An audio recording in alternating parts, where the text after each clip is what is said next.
Good afternoon. We'll call the meeting back to order. We'll move to agenda item 2.22, Communications Public Engagement Survey. Reeve Lincoln Council, I've handed out a copy of the survey with the advertisement on the cover of the package. And we're just, yes, that's correct. And we're just looking for you to have a quick review. And if you have any comments or any feedback for us, we would appreciate that. This will be going out in all forms of media, Drumheller newspaper, Strathmore newspaper, all our social media mediums, as well as the connector. We plan to send it out for a month, and then we'll provide feedback to council at the end of the survey. So the goal is really to reach out to residents and ask how they would like to be communicated, what is the best form of receiving communication.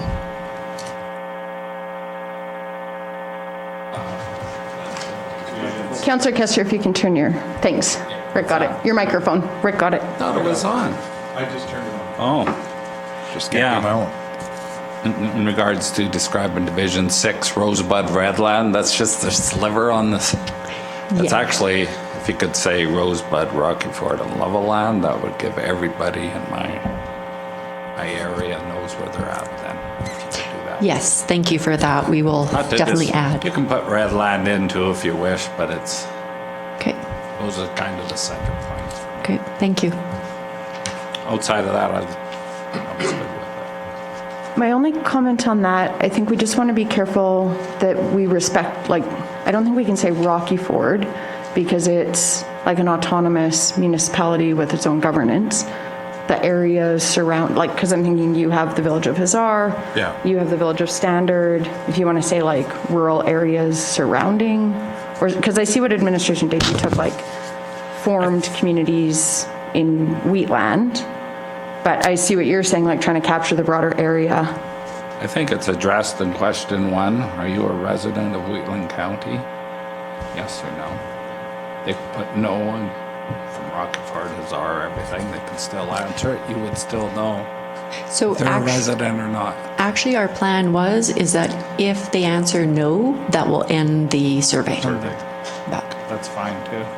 And the only thing I'm thinking is a good example was this morning. Sometimes there's not clarity where there's urban municipalities within a rural municipal border. Just for the public, that's not always clear that we're not talking about the urban areas within. That's all I'm thinking. Yeah, for my area, I could say Strathmore area, but I'd prefer not to mention Strathmore. Well, I prefer Rocky Ford because, sorry, that's more or less the center of my area. That's where most of the people go. If you don't want to mention Rocky Ford, I don't. Just say Rosebud to Levelland then. But If you're is where my people are. If you're a resident of Rockyford and you saw that question, are you a resident of Wheatland County? Would you say yes or would you say no? I mean, just it's kind of. It could be confusing. Yeah, I mean, we clearly know they're not. but maybe they consider themselves to be. I don't know. It's all my. I'm done, Jeremy. I have ratepayers living in Rockyford. Because they Quite own a few of them land. are ratepayers, not voters, but actually pay taxes in the county too. Like a good percentage. That's not what you're asking. You're asking, are you a resident or not? They answer no, it ends. They would understand, I'm sure. If they don't, they'll give me a phone call.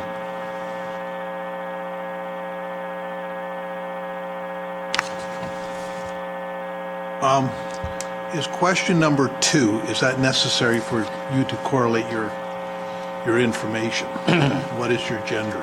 Can we just, if you need it in there, I just think it's going to probably, if it's not necessary, then can we live without it? Because I don't think we live in an age of universal I think we can remove it. I think what is more important are the ages, because of course, as we all know, there's a variety of mediums from youth to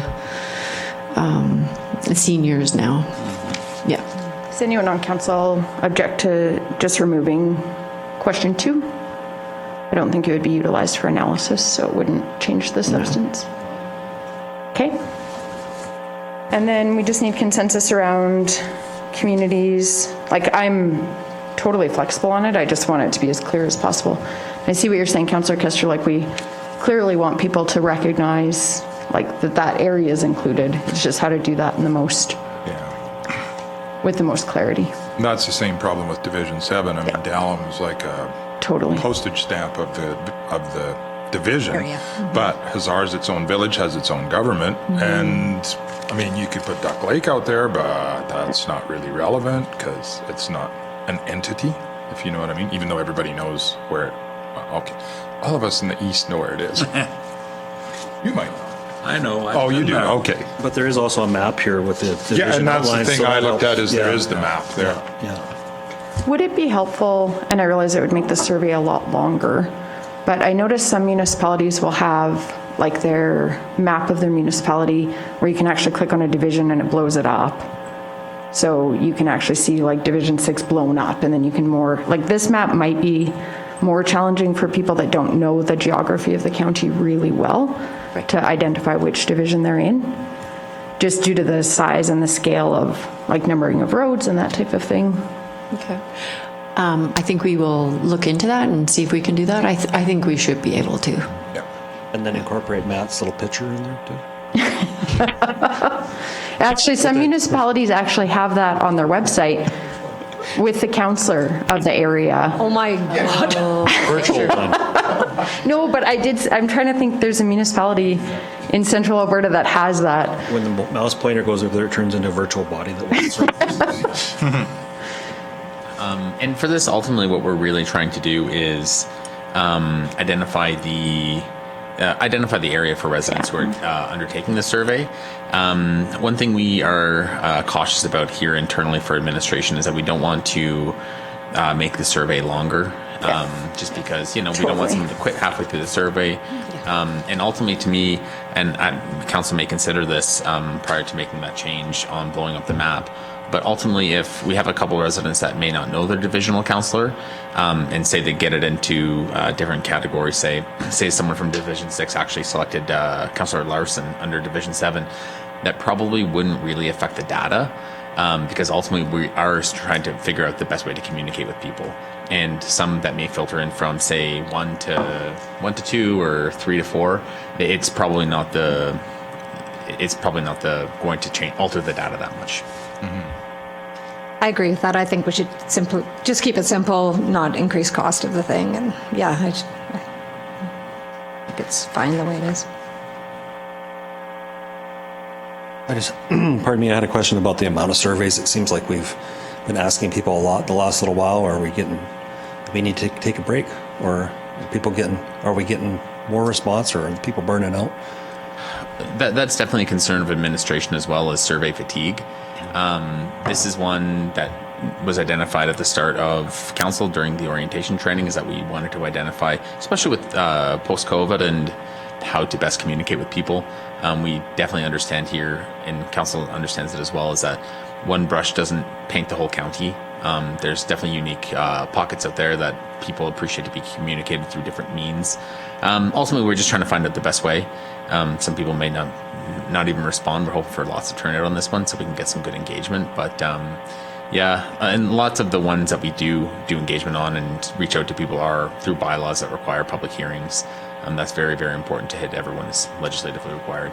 This one isn't legislatively required, but we are looking to find the best ways to communicate with people, because we definitely have had some challenges trying to get out there, get the message out there, and ultimately what we want to do is find a solution to kind of reach everyone that we possibly can through different means. I think this one's important. I like the town crier idea. The what? The town crier. So would there, Councillor Kester, to clarify your area and maybe also the other divisions that have villages, what if we said the rural area surrounding? and then we're clear that it's not within the village, but you're kind of highlighting that specific area of your division. Phones from residents from Rocky Ford. Sorry, I couldn't hear that, Glenn, or Councillor Kester. That's okay. Just looking. That wording should work, I think. Yeah, Councillor Larson. I think I understand what Glenn's saying, but when I was going out to meet people, I found people that I thought were in his division that are actually in my division. They thought they were in his division, but I think more to what Brian says, it's if those people marked 7 or 6 or even 1, for example, it's not going to change what we're looking for. So I'm fine with it the way it is. I think I'm more with the keep the costs down, and I would say we're not over-surveyed yet, at least from what people are telling me. I got one the other day that surprised me. Boy, we sure appreciate that increased social media presence the county has. And I went, oh, cool, thanks. I had no idea. No, not that I had no idea, I just don't use it. I'm coming from a different page. I can meet the ratepayers and level land, and they never get mentioned. I mean, an opportunity to include them. So we could have wording in that survey, the rural areas surrounding the village of, we can have Rockyford, we can have Hazard and Standard in there as well, just to make it consistent throughout all of the 3 villages that are in the county. If that works, or ultimately we're just kind of looking for confirmation from council before we proceed on the survey.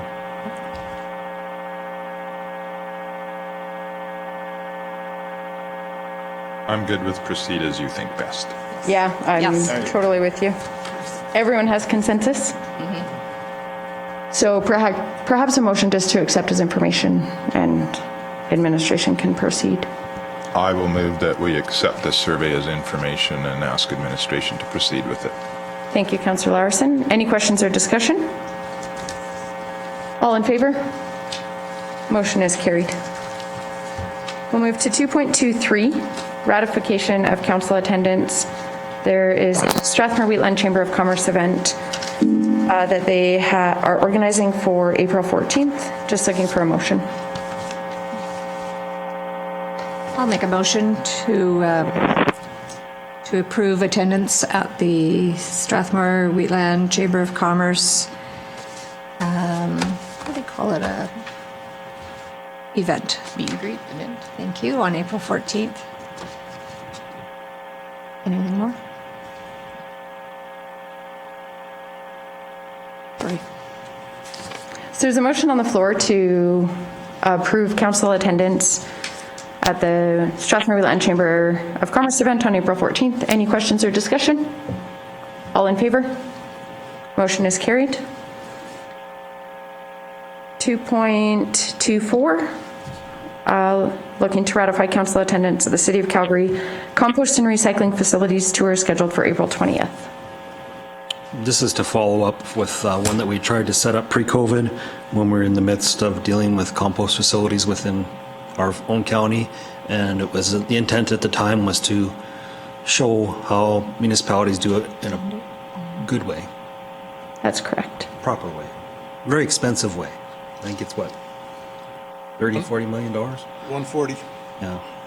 So I'll make the motion to ratify council attendance at the City of Calgary Compost and Recycling Facilities Tour on April 20th, 2022. Any questions or discussion? All in favor?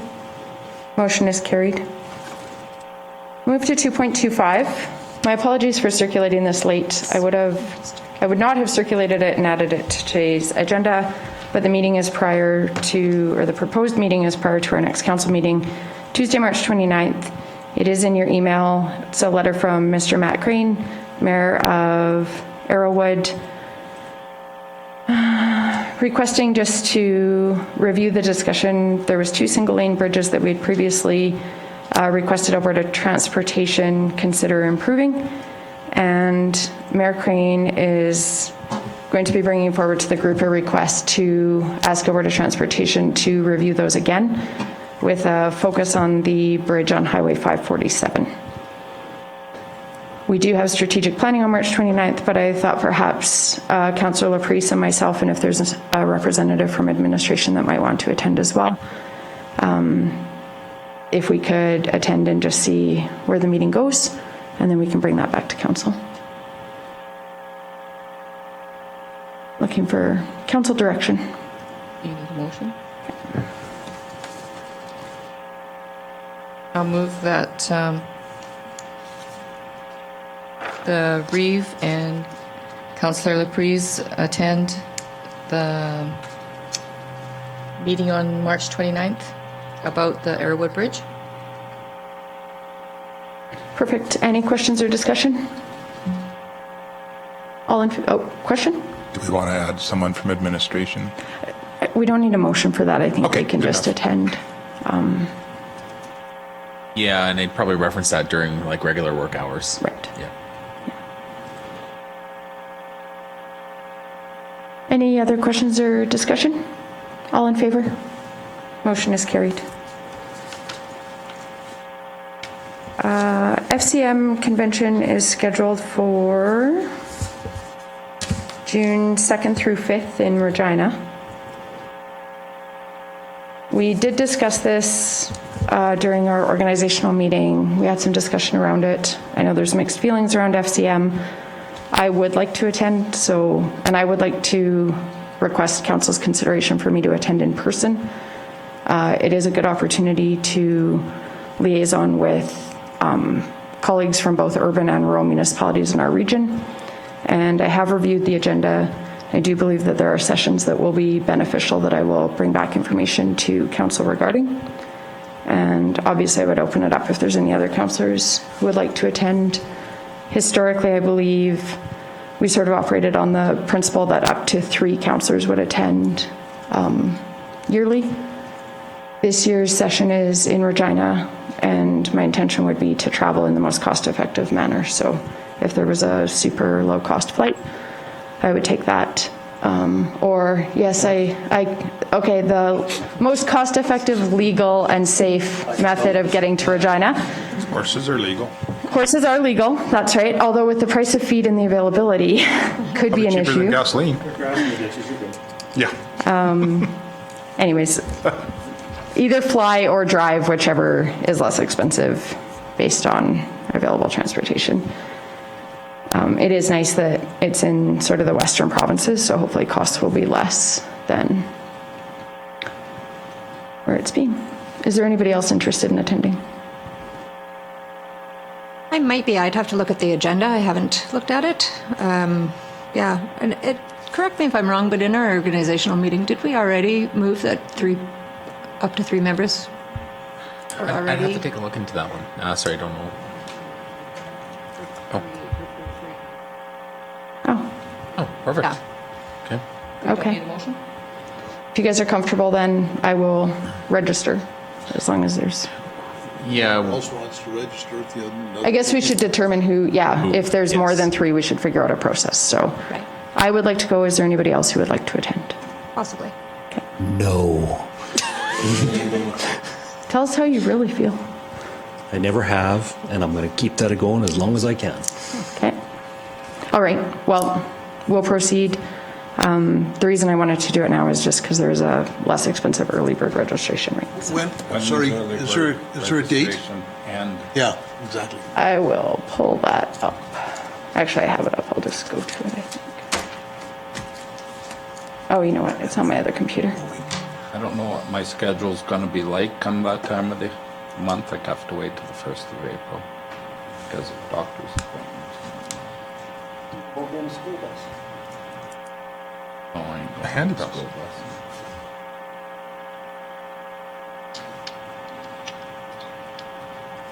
April 22nd. So you have some time. Register. Okay. Yeah, there'd be 2 council meetings in between now and then. The other factor is that at times some of the sessions do fill up. I did experience that last time, and so I'd like to do it as soon as possible. Councillor Larson. I would just ask that you guys bring back a report of the value add to attending this convention, particularly given how much we discussed whether it was actually worth supporting our local fire associations or not.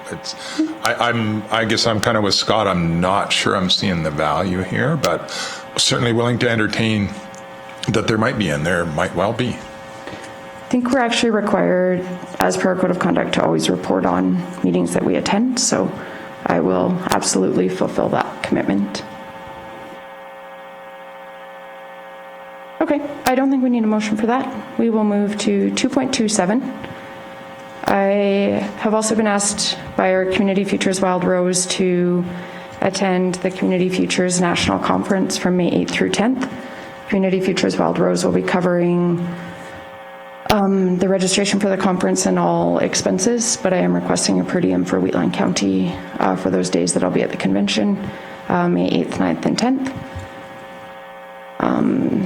The reason that we are looking at this conference is a couple of fold. Community Futures are across Canada, and I've been told that there are some best practices for Community Futures that can be brought back that we can implement into this region. And the provincial convention that we typically do attend was canceled the last 2 years, so we just haven't had that opportunity to share over the last 2 years. Councillor Kester. So moved. If your board is recommending and one wants you to go, I move that per diem. That's just the proper thing to do. Questions or discussion? Sorry, where was it at? It's in Ottawa. In Ottawa. Wow. You're just asking for per diems. Yes. Strictly per diems, the Community Futures Association has Across budgeted. the street, it costs the county the same amount of money. That's right. Any questions or discussion? All in favor? Motion is carried. We'll move to 2.28, Newell County Council Joint Dinner. This came from a conversation with Newell County at RMA. And so just my thinking had kind of been that we would gradually work around our border and try and meet with each of the municipalities that neighbors us sort of in the next few months. We always have had a really good relationship with Newell County Council. I know we do have ratepayers that utilize services sort of towards our eastern neighbors. Other municipalities that we neighbor and we have IDPs and ICFs with are Kneehill County, Starland County, Special Area Number 2, but that's a sort of a distinct governance structure, so I'm not sure that we would need to meet with them just because of the unique way that they're governed. But certainly Kneehill and Starland, I think, should be priorities. And as well, we have Vulcan County at a shared border, Siksika Nation not being a municipality, but obviously being a close neighbor. And Foothills, we have an ICF and an IDP. We just have like a little, our corners kind of touch. So, and then of course we have met with Rocky View and the town of Strathmore, which obviously is within our borders as well as the villages. I think we have good methods for those. This would be similar to Rocky View, more informal, just an opportunity for the councils to meet. Newell County has almost all new councillors. Yeah. 2 returning. 8 2 out of returning. 10 are new. Yeah. So if council's in favor, and then I don't know if we wanted to direct administration to start working on the others sort of in the next couple of months, try and set some invitations up. Where are people at? Councillor Larson. I'll move that administration set up a meeting with Newell County in the near future and also work towards setting up meetings with Kneehill County, Starland County, and potentially the Siksika Nation. I think I'm with you on the special areas too. It's a different model. Yeah. And I'm probably the only one that borders. Do you have a special area too? No. Just you, I think. Just me, I think. And then just Vulcan and Foothills, I don't know. Foothills is very small, but. I think those are the bigger ones. That to me, though, like we have significant borders with them. Chestermere, we don't have a border with, and we're meeting with them. So. I know that Newell took us out for supper. I would really like. I did ask in charge of it, or like we are the hosts? And I did say that we owed them a supper, but I asked if they would be okay with just like a dinner here, and they were very happy with that. So, They've taken us out twice. have they? Yeah. But we've invited everybody but the 3 villages, and they're right here, and we do work with them. We just talk to Strathmore. Do not leave out the 3 villages. They are part of us. And not leaving them out at all. But we do have mechanisms in place where our councils have met. We had that joint training when we did our orientation where several village councillors came as well. We have the Wheatland Regional Partnership meeting where our councils have had an opportunity to meet each other. And we just, by virtue of our work on a lot of joint boards and committees, do have opportunities. I have no issue with also doing a dinner with each of the villages. I just see this as an opportunity because many of us haven't even met the municipalities around us, and I think it's good. At times we do joint advocacy. When we do resolutions for RMA, I'm often approaching these municipalities to second our resolutions or, things like that. We have some regional projects that we work on together, those types of things. So I'm just saying because we had one with Strathmore She added it. villages, yeah, I'm totally open to that. Would you want to amend your? I was just going to say, I think I see what Councillor Kester's saying here and the optics of it, whether we do it or not. I think the optics might be better if we do. So I'll amend my motion to include subsequent to the other 3 that I made, but we set up meetings with 3 villages in the county, that And being Vulcan coming. Hazar and Rockyford and Standard, right? And Vulcan coming. A way to capture all municipalities could be to set meetings with all municipalities Actually, that that might be we easy. There you go. are required to enter into an IETP or ICF with. That would kind of capture every single Sure. municipality. And we can go from there. I'd be friendly to that. I might just qualify just with the exception of special areas, just because it is a unique governance. Like they do have a board, but it's a very different structure. It's typically just their chair who attends like RMA, for example, and things like that. So, Yeah, and they are technically a municipality, though, aren't they? Even though it's a special area. Well- Yeah. So I'd be happy with that amendment too. But I'm opposed to meeting with. they may special not areas, even too. be a municipality technically. There, I don't think they are a municipality. They are special areas. So municipality would actually exclude them already, I Do we think. do an ICF with them? yeah, we Yes. would, yeah. And you can say just that, and then they're actually excluding special areas. Yeah, that would be if a council should make that motion, that would be the best way to do it. Councillor Larison, maybe the cleanest, because this is maybe substantively different. I don't know if you want to contemplate withdrawing your motion and putting a new motion Yeah, that we I just think discussed. that's the best way to do it. I'll withdraw my previous motion and go with what Brian said. Okay. So a motion to direct Is that clear? administration to set up meetings for us to meet with each of the municipalities that we are in ICFs and IDPs with. Excluding special areas, yes, thank you. Any questions or discussion? All in favor? Motion is carried. We will move to 2.31, Conversations on Housing Update. There was a document circulated with your paper agenda. So this is a group that I had been attending. I attended in November. That meeting was ratified by council for me to go. Since then, I've been attending just to see where it was going. So this is a group that has been meeting. It started as a large coalition of different service providers in the area, having to do with housing, but also social issues. So Wheatland Housing Management Board, Wheatland Crisis Society, Strathmore Overnight Shelter, SFCSS and WFCSS, the Food Bank, Alberta Health Services for mental health, primary care nursing, Strathmore Pregnancy Care, the list goes on.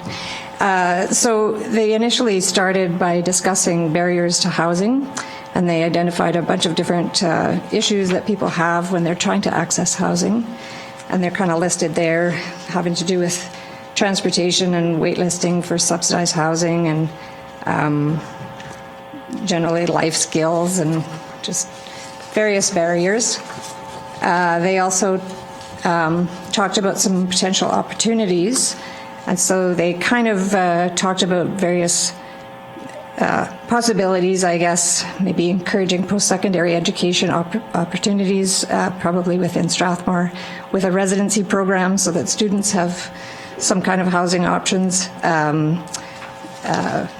Talked about coordinating seniors who need help with staying in their own homes with students who could help with some minimum rent, providing workshops for people, courses, that kind of thing. They've also had some new developments. So Wheatland Crisis is planning to build second stage housing in Strathmore. The town of Strathmore is currently completing a needs assessment, social needs assessment, as part of their United Way partnership. And in early this year, the government of Alberta opened up more funding for rent assistance. So that was a good option for those that don't qualify for social housing. So Wheatland Housing Management Body connects clients with this assistance. So I've been thinking to myself, where does Wheatland County, what's our role in this coalition?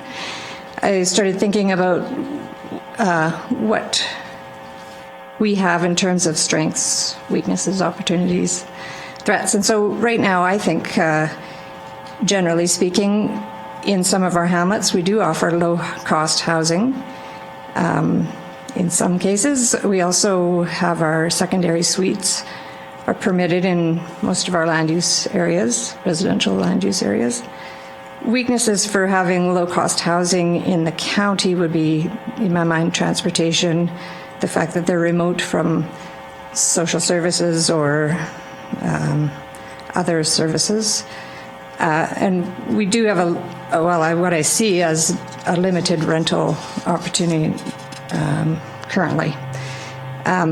So then I was looking at what opportunities could we have here, and I was talking to administration about what's happening in Gleason with some lots that we own and whether they could be put up for sale or that kind of thing, because I think those are more affordable options for people. And so what we offer already is affordable lots in some of our hamlets. We do have some more affordable housing, although housing overall is pretty expensive for the most part. And the fact that we've just recently, well, we didn't actually.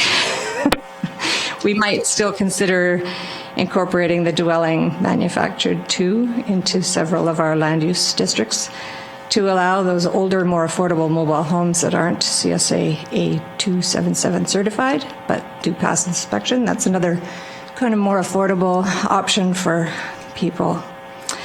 So, given all of this, I don't know that my continued presence on this board or coalition is useful to our ratepayers, unless anybody has some direction or suggestions. Or Yeah, I was part of the conversation since you went to that meeting. I think the biggest holdback for the county and the villages, to include them, is transportation. The housing is affordable, but the transportation to get to work is not affordable. And I think in Rocky Ford, there's a few of them got together and carpool, I guess, and they moved into there because it's more affordable.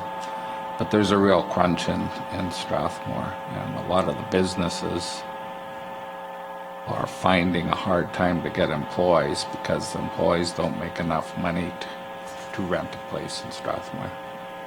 They work for minimum wage and they just can't make it. And there's no places left. I know the homeless shelter is full, and I believe everybody in the homeless shelter has a job. They can't afford a place. They're working to get their first and last month's rent, so it's a tough sell. It's hard for Strathmore, yeah. But it's an opportunity maybe we keep talking for people to move into the hamlets, but transportation is the biggest obstacle. I don't know if we're out to buy buses or anything like that. That is and from way back 15 years ago, our first survey, that was the #1 comment in the county was transportation. And we're rural. Yeah, it's expensive. What else can you say?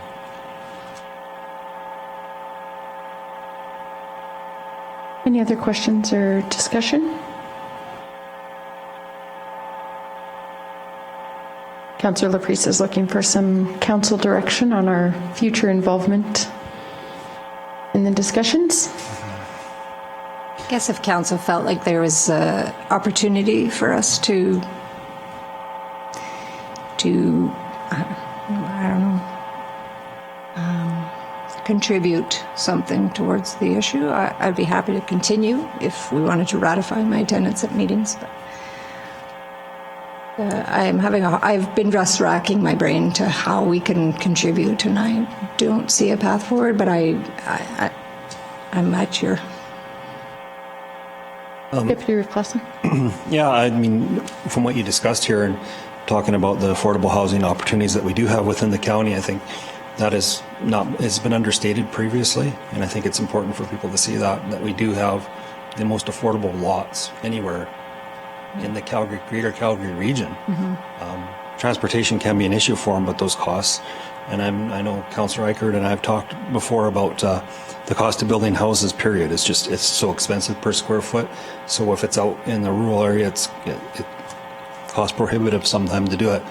But those decisions are made for like building inspections and building standards that make things so expensive for people also. Yeah. So hopefully there's something that can come up with. I think with us offering secondary dwellings is a huge thing within the county that we don't necessarily promote, but it definitely offers that ability to house some people and have them get to work and things like that, and work at farms too even. Like there's lots of farms I see right now that are looking for labor. So whether or not they're qualified, that's another thing, but Yeah. I see this whole thing with cost of living kind of going full circle, and these small municipalities are going to actually become populated again because people can't, it's going to draw them back there because they can't afford to get further away. And you might actually have businesses there again, but that's a dream. Yeah. So for my thoughts, when I look at like the attendees that are attending the conversation, Wheatland does have links through 2 of the groups that are attending, through WFCSS and then indirectly through Wheatland Housing Management Board, which we are members of. And so perhaps there could be like a conversation taken back through WFCSS for the CAO of WFCSS to bring information back to WFCSS, which through those councillors could then come to Wheatland County if there is future work that like might involve council consideration or that type of thing. But I agree with you. I think what we're doing is already sort of inherent to the county, to the land availability that we have and potential housing options that we have. I'm not sure that that needs sort of an entity to facilitate, if that makes sense. Yes. But I do think it's good that we have some of our established, like obviously the housing management body, it's very important for contemplating housing in the region. And WFCSS is an excellent voice to have at the table as well, that certainly speaks on behalf of and looks out for vulnerable residents in the region and those sort of individuals or groups where there might be barriers to accessing housing. So I appreciate that you went, but I agree that necessarily being like involved in the day-to-day or the ongoing conversation, perhaps if WFCSS or the housing body could bring it back if there's decisions for council to contemplate. Sorry? If there's anything to report. Yeah, absolutely. Yeah. Might be the most effective, efficient way to do it. So would it be appropriate for me to send an email to the chair of this group and let them know my thoughts and maybe how could we communicate with FCSS to ask them to, should I include them in that and just say, we hope that you could bring back any reports that.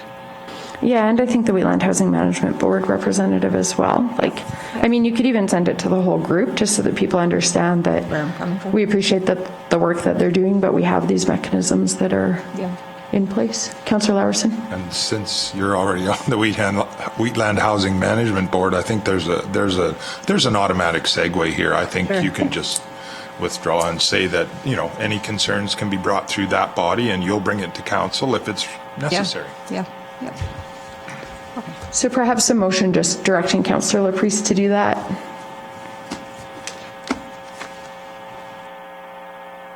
I'll move that Councillor LaPriest sends a letter stating that she will be representative through the Housing Board and through our support group through WFCSS for anything further on the housing updates. Does that make sense? I don't know if I heard it correctly. Did you say that she will be a representative, or that the representatives that are currently attending on behalf of those organizations will bring back information? That she's sending them a letter saying that she's accessible to them for information, but not to be attending the meetings. No? We totally could do that. I saw it more as just like thank them for the opportunity to have been involved in the initial conversations, outline what Councillor LaPriest has already outlined in terms of like how Wheatland County is contributing to affordable housing, and then just indicating that by having our WFCSS representative, I know this is not a motion, but just summarizing the conversation. But write it down. Let's truncate this. Councillor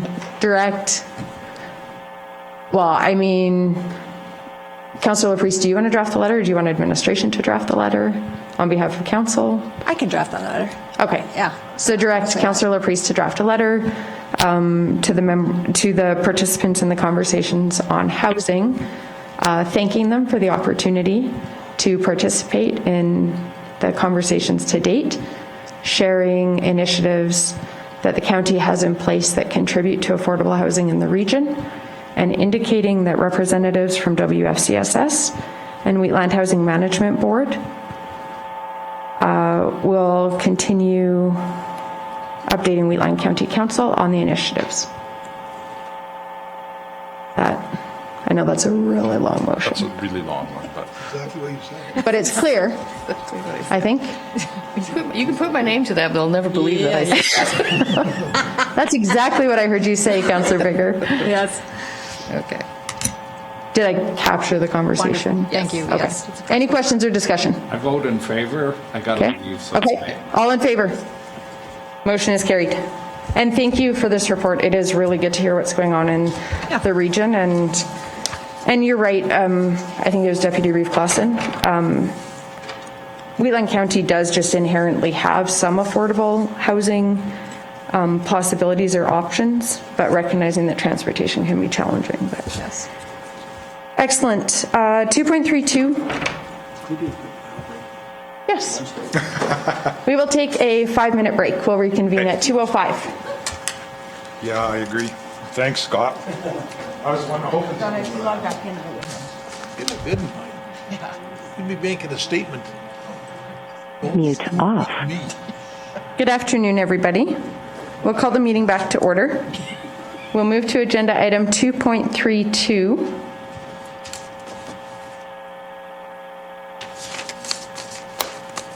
This is a letter that we have received from Gleason and District Ag Society.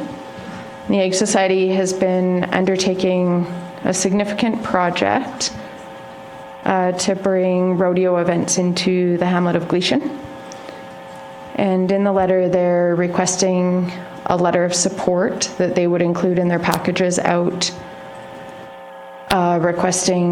looking for donations to support the project. So I was hoping that council might support a letter.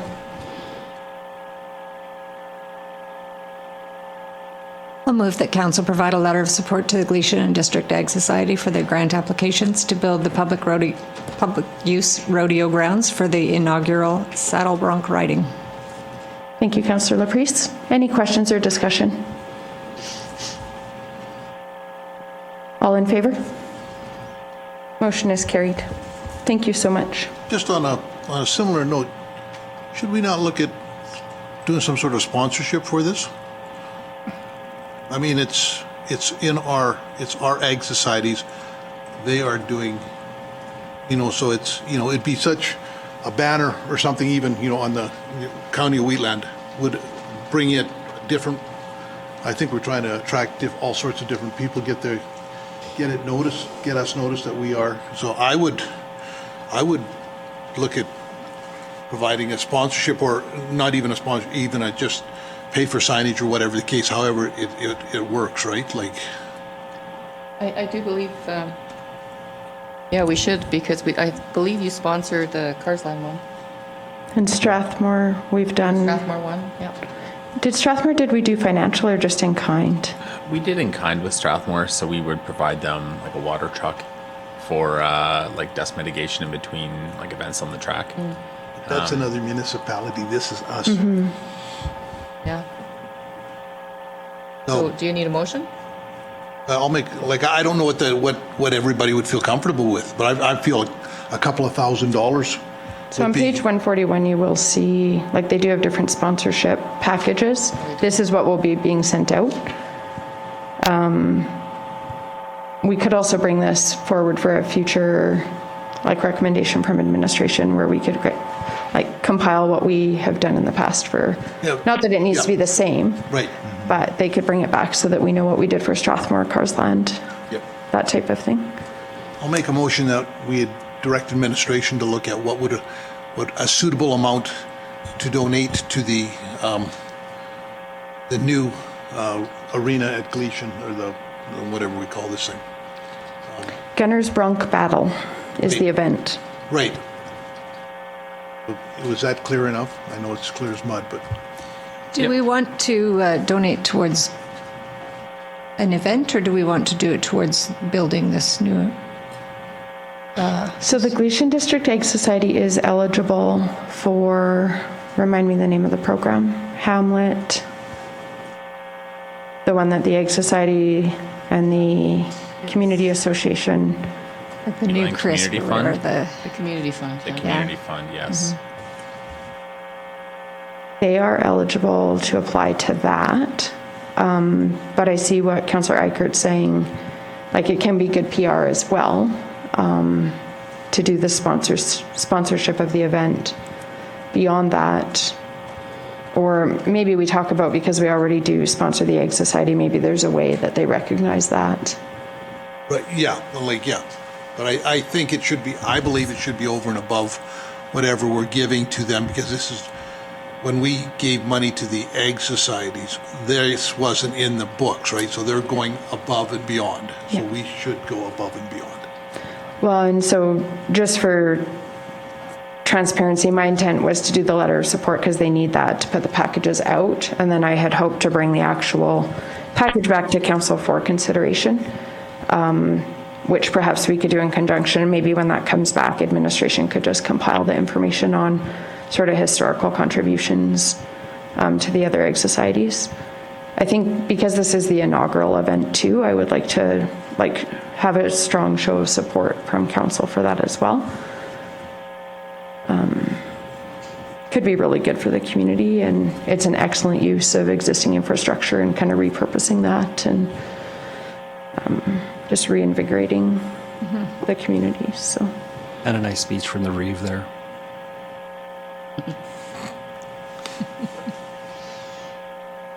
yes. So there's a motion on the floor for administration to bring back, you had said an appropriate amount. Would you accept a friendly amendment, just maybe some contextual information around historical support for other ag societies? And then council can determine. Yes, I would accept the friendly amendment stating that. Motion on the floor directing administration to bring back an RFD with information regarding historical support for ag societies in the region And events. and events in the area. That summarizes. Okay, any questions or discussion? All in favor? Motion is carried. Thank you, everybody.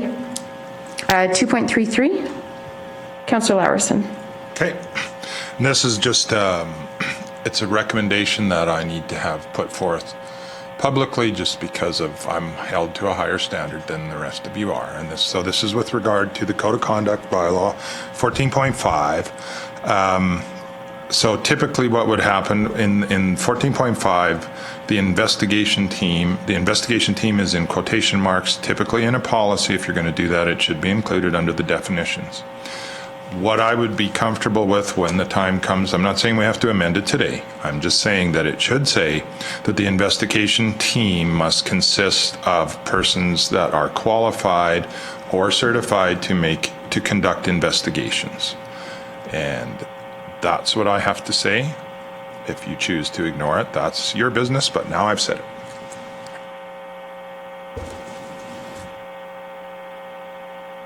I'm just curious, what's the specific qualification I don't know what it is or anything.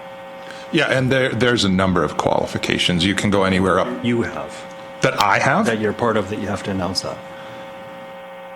Oh, like what professional designations do I have? Okay, I currently hold a CRSP designation and a CSP designation. I think you were asking what required the Yeah, why you statement? had to say, yeah. Because I have a code of ethics I can abide by. If you'll remember back to the session we had last week or the week before with Brownlee, I asked that question, that am I held to the same standard as lawyers or accountants? And the answer is yes. Sorry, CRSP, what does that stand for? Stands for Canadian Registered Safety Professional. Oh, SP. Oh, is it safety professional, and CPA? CSP is Certified Safety Professional. That's the one you need to legally practice in the United States. And so those professions have a code of ethics that you have to abide by when you're on those jobs or all through life?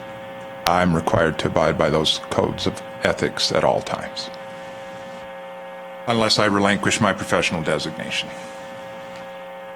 So I think for our due diligence and fiduciary responsibility as counselors, question to administration, or maybe it needs to be direction to investigate, is if there are requirements for the type of investigation that would be actioned under like a council code of conduct, because I understand that happens under an MGA regulation. And I assume that I shouldn't assume anything. I would posit that there might be different requirements for different types of investigations, not being an expert in any of that, but perhaps it would be good for council just to get clarity maybe from municipal affairs, if they have a standard requirement for those conducting investigations under a council code of conduct, because it's a very specific sort of investigation that would be considered or contemplated under that regulation. Yes, we can definitely look into that.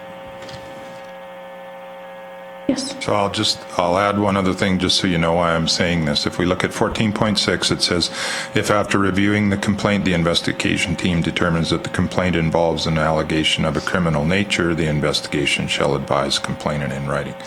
That in and of itself means that the investigator needs to know the difference between a criminal offense and a strict liability offense and under which jurisdiction they're doing the investigation of.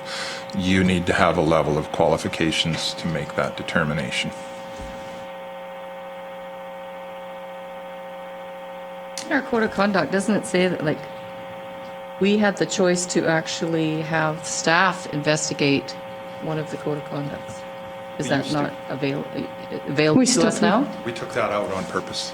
No, we didn't take it out. I do believe I think it got the chief administrative officer got removed, We left council. and then council remained in the investigation. That's correct. As a potential Huge investigator. conflict of interest. Or puts you in a bad spot anyway. So now that's removed too, the council cannot investigate? Oh, Council can do it themselves, or we can hire it out. Yeah. is what the options are. So we can do it and then Yeah. or hire it out. But what I'm recommending is that if you're going to allow counselors to do it, they have to demonstrate a level of competence as an investigator. The same as if we hire a third party. Like I said, you can choose to ignore my stuff, but I need to tell you that. That's fair. Perfect. Council's wishes? Is there a motion? No. I didn't make a motion. I needed to bring that information out. Yep. Thank you. So I'll move to accept Councillor Larson's Recommendation information as presented. as presented? Yeah. Any questions or discussion? All in favor? Motion is carried. Thank you. We'll move to 2.34, Council Resolution Tracker. Yes, good afternoon, Council. On page 143 of your agenda package is the Council Resolution Tracker. The Resolution Tracker, the body of the report, starts on page 146. Again, anything in green is deemed complete by administration. Anything deemed in yellow is deemed ongoing. If there are any questions, please let me know. Thank you. Any questions for CAO Henderson? Brian, I had one quick question on, there's a note there, it says, a resolution for admin to prepare a second brief for Minister of Transportation on issues of secondary highways, and that was emailed, but I don't recall, maybe it was, So yes, that specific report That we just actually goes straight did to- email to Darren Davidson from Alberta Transportation. However, we can email to council as well, just for your information. just for information. Sure. Yeah, I appreciate I'll it. send Thank that you. out right away. Thank you. Any other questions? Just because the public is asking me, the review for the utilities for Muirfield area, what's an ETA on that? Should have something together for the either April or May meeting. Thank you. Any other questions? A motion to accept the report as information. Also move. Councillor Eichert has moved. Any questions or discussion? All in favor? Motion is carried. We'll move to 2.35, 2022 Municipal Tax Review, Tax Revenue Review. Good afternoon. Good afternoon, Council. My name is Joel Chasson, and I'm the financial analyst. Just wanted to hand out some supplemental information before I begin here. Thank you. Thank you. Okay.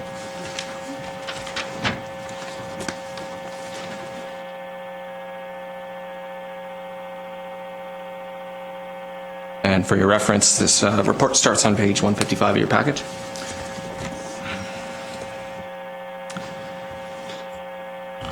Sorry, I'm shorter than most people.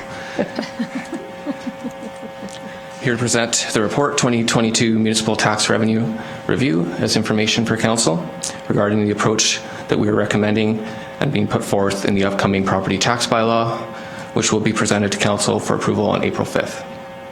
As noted in the report, property tax makes up the largest portion of revenue for the county. This year's approach with the tax bylaw and the corresponding final budget considers a minimal increase in overall revenue requirements.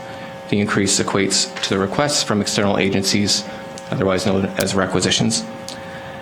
The attachment with the report shows the projected change from each external agency and how they contribute to the total 1.22% or $480,000 increase in revenue requirements compared to the prior year. The overall approach is balanced as it accounts for these unavoidable costs while recognizing economic pressure is experienced by the rising cost of living.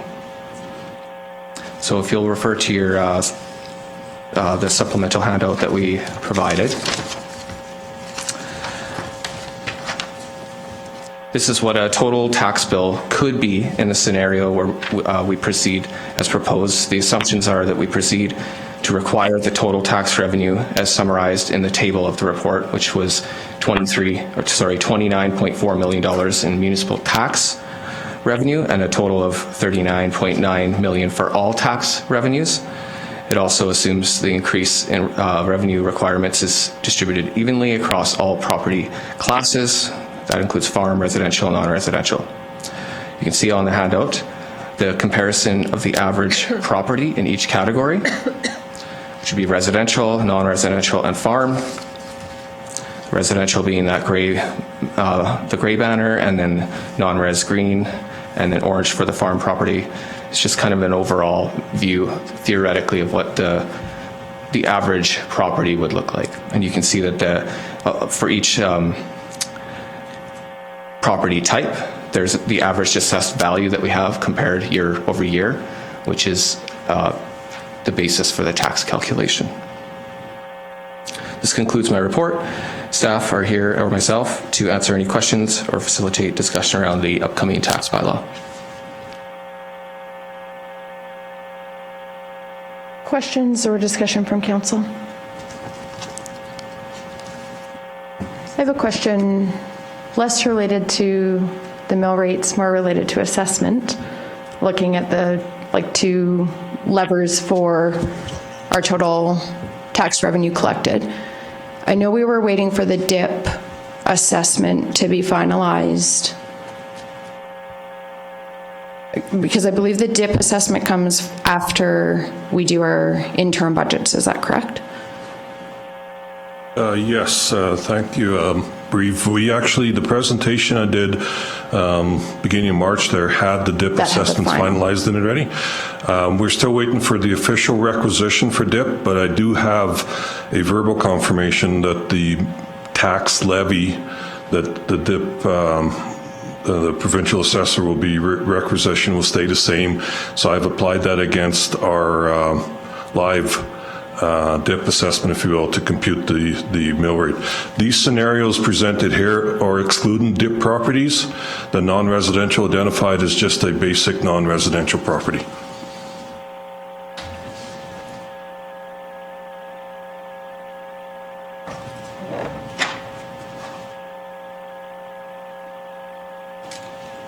Questions or discussion? So question to administration: from a process perspective, administration is bringing this forward based on the interim operating and capital budgets that we've established. I'm trying to find that. I didn't bring that assessment handout, and I don't think those totals were in the last package, were they? Like the increase to assessments?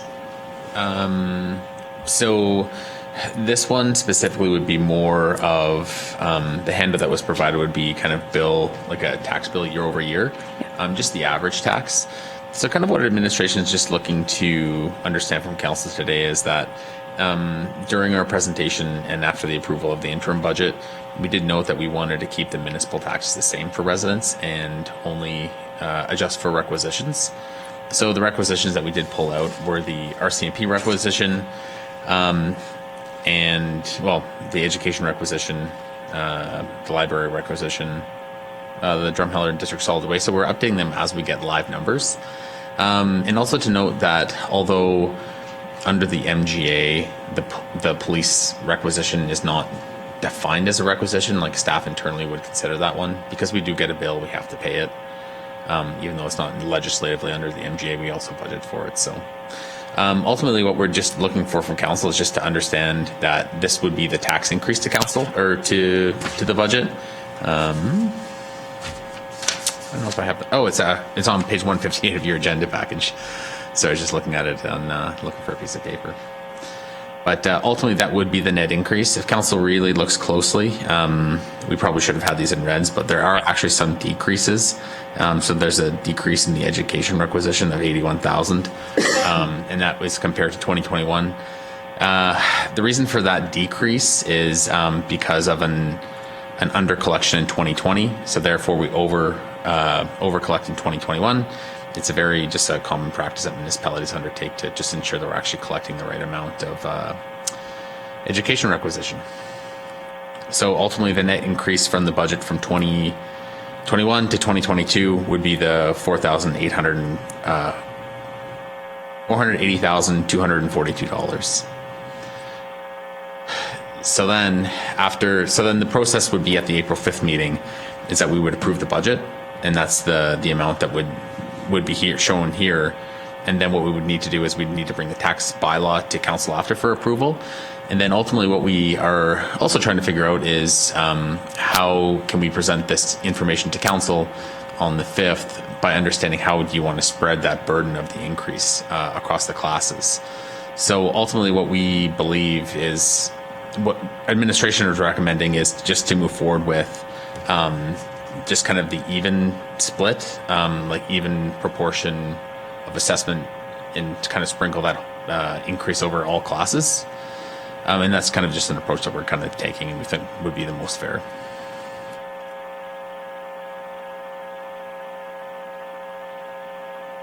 Questions or discussion? Understand it pretty well. It's kind of what I thought it would be, so I'll make a motion that council accepts the 2022 municipal tax revenue review as information.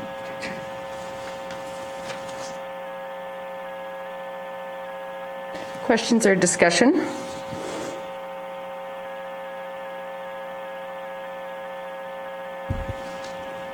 I like the idea of putting it over all categories. Agree. It's a question. If there are any questions at all, this isn't the last spot, but we are kind of hoping to get most of the questions out now before we present the budget. And then the budget's also being presented on the 5th at the next meeting. We're just kind of looking for confirmation that we get the right totals in for council, then we can kind of present it all at once and should be good to go. I do have a question. Go You ahead. can go first. Okay. You go first. I'm fine with the budget as far as spreading it out evenly. I would ask that administration take into consideration that Wheatland County's agriculture tax is already higher than any of its neighbors. So maybe we should get that to parity first.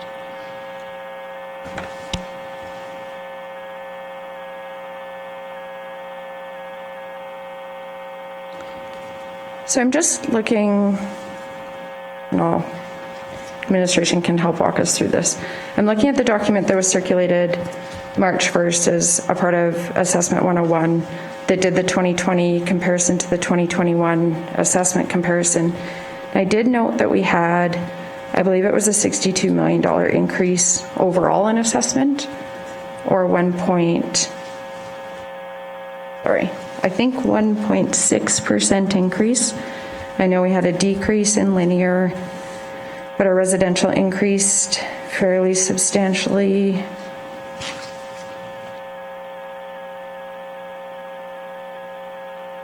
Where I'm going with this is I realize that we have budgeted for increased revenue over our previous budgets. Can we meet the revenue requirements based on the increased assessment and hold the mill rates, or does that not work? You know what my goal is. Yeah. So, and Dennis can maybe, I see, sorry, just what Matt said there. So holding the mill rates may not be wise. And the reason why is that areas within the county that had substantial market gains, just based on their assessment, would go up substantially. So I believe, and Dennis can correct me if I'm wrong, but I think the western portion of the county experienced higher market value changes than the eastern portion. Is that right? To some degree, yes. Certain pockets of the hamlets, if you will, especially like Lakes of Merrifield and Speargrass, are the higher assessed valued properties, and they experienced probably the higher percentage change in market value. I guess I have that handout handy for reference sake. And if I recall from a discussion that we had at the March 1st, I think it was, if we were to hold the mill rate, say, on non-residential assessment, which on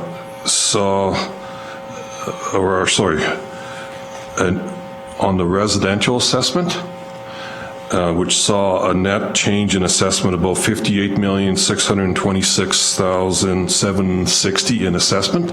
You see that in the bottom right-hand corner. That would generate about $207,490 in, I think, tax dollars. The problem with that is, if you look back at the latest handout that was just provided, the average assessment change is in the neighborhood of around 5%. So if you look at the blue numbers for residential under the gray banner, as Joel has indicated, the 2021 assessment for, well, actually it'd be the 2020 assessment for 2021 tax year, the average residential was $380,000. That has increased to $399,000. So if you hold the mill rate, then each property that has experienced at least the average will experience an increase in their tax dollars. That's why we brought this comparison to you, is by spreading the increased tax burden, distributing that evenly over all classes of assessment. Even though the assessment increased for residential, the mill rate would decrease slightly, and that would transpire into a $45 increase for municipal tax. But a big chunk of that is swallowed up by the waste management, which actually will be embedded into the municipal mill rate. So effectively, that's only a $10 change in the municipal revenue. And if you look at the same calculations, non-res did not experience the same type of change that residential. Actually, in most cases, the dip assessment and the linear assessment experienced a decrease. It's only the sort of non-residential that is not dip property fuel. It'd be your basic gas station, those type of things. They saw a very nominal change. So in that respect, we had to adjust the mill rate just slightly to be able to, again, we were looking at trying to keep the same distribution of the property tax burden, the pie of what residential, farmland, and non-res pays. That's what this option presents to council. I'm not sure. Yeah, and maybe just to reference this handout, so we have provided fairly detailed handouts prior. So what we tried to do with this handout is we tried to really simplify it. So if you just take a look at that gray column, for example, under the gray banner. So in 2021, the total tax bill, so the tax bill that a resident would have got on the average property would be $2,424. In 2022, with spreading of the increased tax burden to everyone, what we would anticipate is that we'd have an $18 tax bill difference, so an increase. For non-residential, the property values, they actually didn't change too much. So on $1 million property, we'd anticipate a change of, and $1 million assessed to property, we'd anticipate a change of about $100 for each one of those properties. And then for farmland, we would anticipate a $6 increase on the average parcel. So in the grand scheme of things, that is, like, as council would know, super far below current inflation rates. And administration does think that we will be dipping into reserves a little bit, which is fine. That's kind of what they're there for as well. And we're taking council's direction on that. It's very, very important to council to continue along with that strategic goal number 3. I think it's number 3, the financial sustainability of Wheatland County and our residents, or council's residents, sorry. So yeah, having a very low tax increase, so is very, very important. We understood that, so that's kind of why we're bringing this forward and trying to spread that burden very lightly as we can.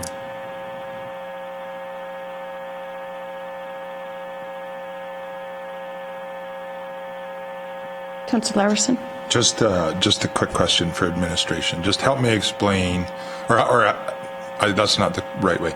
How do I explain then? Because I see what you're saying here, and that it's small.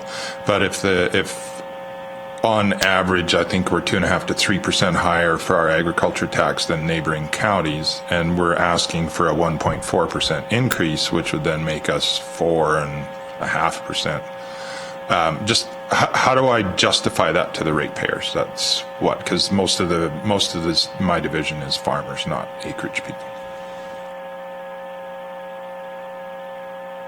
Well, that's ultimately council's decision. So council could say, no, we don't want to increase any taxes to farmland. You want to spread it only across the two classes, res and non-res.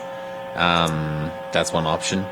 The other option is we could take a look at the mill rates of other farmland across. I don't have those numbers in front of me, so we could take a look at those as well.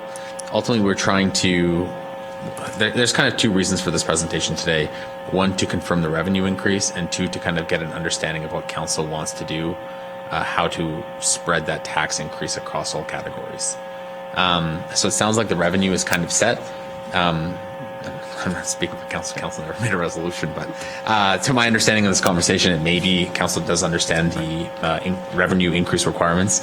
And ultimately, this is just a conversation piece where if council directs administration to bring back other options on how to spread the tax increase to residents, we are lucky that it is very nominal for what could have been, kind of with just the way the economy is going and stuff like that. But yeah, ultimately, we're just kind of looking for direction on how to spread the burden across too.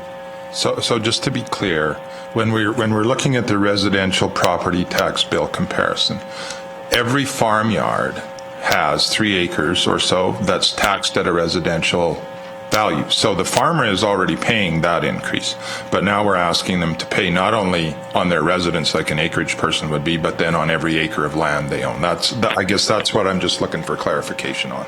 Yeah, and that would be. That's what we're asking, isn't it? Yeah. So anyone that would own a quarter section and say they have a 3-acre country residential parcel on it, they would be assessed differently. The 3 acres and the 150. That's right. Yeah. But if you own 10,000 acres and a 3-acre parcel, you're still paying that residential increase, but you're also paying, I mean, not that I have 10,000 acres, but you're still paying on every acre of farmland the increase. Yeah. When we're already paying more than other municipalities. Potentially, yeah. Well, I'm sure we have we brought those numbers forward to council before, that we're higher than our neighboring counties. And Dennis may be able to kind of speak to this a little bit better too. If I may, Council, first, just to clarify the concept of the 3-acre site on a farm property, it is assessed as residential, but just to get a clear understanding that the residence itself can qualify for an exemption of up to $61,540, which means a reduction in the taxable portion of the residence, whereas acreage property does not get that exemption. So that reduces, depending on the value of the house, it only applies to the house valuation on there, and that can reduce the taxable portion of the house. So in theory, depending on the valuation of the house, most properties probably experience that 3 to 5% average market value change on their residences. Trailers or modular homes would have been a little less, but so the impact to them wouldn't be the same as this scenario here, because this is taking a market value change of an acreage sort of property, what the average residential change would be for assessment class. So I just wanted to clarify that. I know we do have the mill rates for farmland. Well, I know they're municipal mill rates, and if council chooses, it would take me half a minute to pop it up on the screen. I think our tax clerk last year, Nadine, tabulated that information. I would just have to go grab it. Either I log on here, I could grab it, but I could confirm. I'm not sure that 3 to 4% indication you have for farmland taxes, so I can't substantiate or deny that. I could help substantiate by that survey that was done that would show that. I would certainly like you to do that, because I could be wrong. I remember that we had a presentation, I think it was last year actually, that just showed the tax rates for the counties that surround us, so like Newell, Starland, Nehill, I don't know if Rocky View was included in that or not. So I could be totally out to lunch here, so if it only takes a minute, I'd be happy for you to get that. Yeah, if you could give me maybe 2 minutes, I'll just go put it on a USB stick and I'll be right back with that information. Perfect. And we also got to remember, I've got a lot of acreage owners out there that have done absolutely nothing to their properties, and because of the houses they built, they're going to be paying $200, $300 more a year on this deal here, and they've done nothing. So we got to tread carefully here. Or you may not love acreage owners, but they pay a substantial amount of the taxes out here. And I'm not saying that they don't. I'm just saying that we need to understand that farmers don't get the free ride. They do this. They pay the same rate on their 3 acres as what an acreage owner does, except for that, whatever that number was that he popped off. Which is a substantial amount of money on a house that's appraised on the east side of the county than a house that is appraised on the west side of the county. It's just location, location, location. And I totally agree with that. I owned a house in Silver Springs, and I paid a whole lot more taxes on that house than I did on a house that I had that was a little bit farther east. That is the way it goes, right? And if you look at the value of those houses compared to the value of, say, the average farmhouse, big difference. Just because that's the way it's done, does that mean it's fair? Do they take any more services? Does my neighbor that has a 8,000 square foot house and has 3 people living in that house take up any more services than a person that lives in a 1,200 square foot house and has 3 people in it? I'm going to offer another perspective. I'm considering multiple factors here. The fact that inputs for agriculture are at an all-time high, including energy prices for all of their operations. That's obviously a consideration. We've already been discussing this morning, might have been in closed session, but this is not a closed session. I mean, it's clear the cost of living has increased for everybody across the board. Also, energy prices are playing a role in that, clearly. We also have a competing strategic priority of investing non-residential investment into the county. So one of my goals, hopes, is that we can keep our non-residential mill rate as low as possible. I would love to hold that, just in order to make that more attractive for the bottom line for potential developers and investors. One thing that I do contemplate as well, and I acknowledge what you're saying, like when you have a property that's increasing in value, you're not doing anything actively to do that. It's just happening by virtue of the market and through the regulated assessment process. However, that individual is holding an asset that is assessed at a higher value. And I mean, that's essentially what our system is based on, is that sort of assessable value. So while that doesn't help them with day-to-day living expenses and paying their property tax, they are holding a property that has increased in value essentially through, at least through our assessment, but we're also seeing that just in terms of trends of real estate, right? Like we know how that's going. Agriculture is distinctive in the fact that assessable value is regulated, and we know that hasn't changed since 1983. And so it is sort of, I don't know what the best word is, almost artificially low. Farmland is clearly not assessed at its market value like other property is. Recognizing that, the same could be said for some of our linear and that type of thing. So this is very complex, and for me, it's just trying to balance the competing principles of recognizing those cost factors and those cost pressures that our egg producers are experiencing, recognizing the daily living costs that our residents are experiencing, and at the same time, still trying to maintain that favorable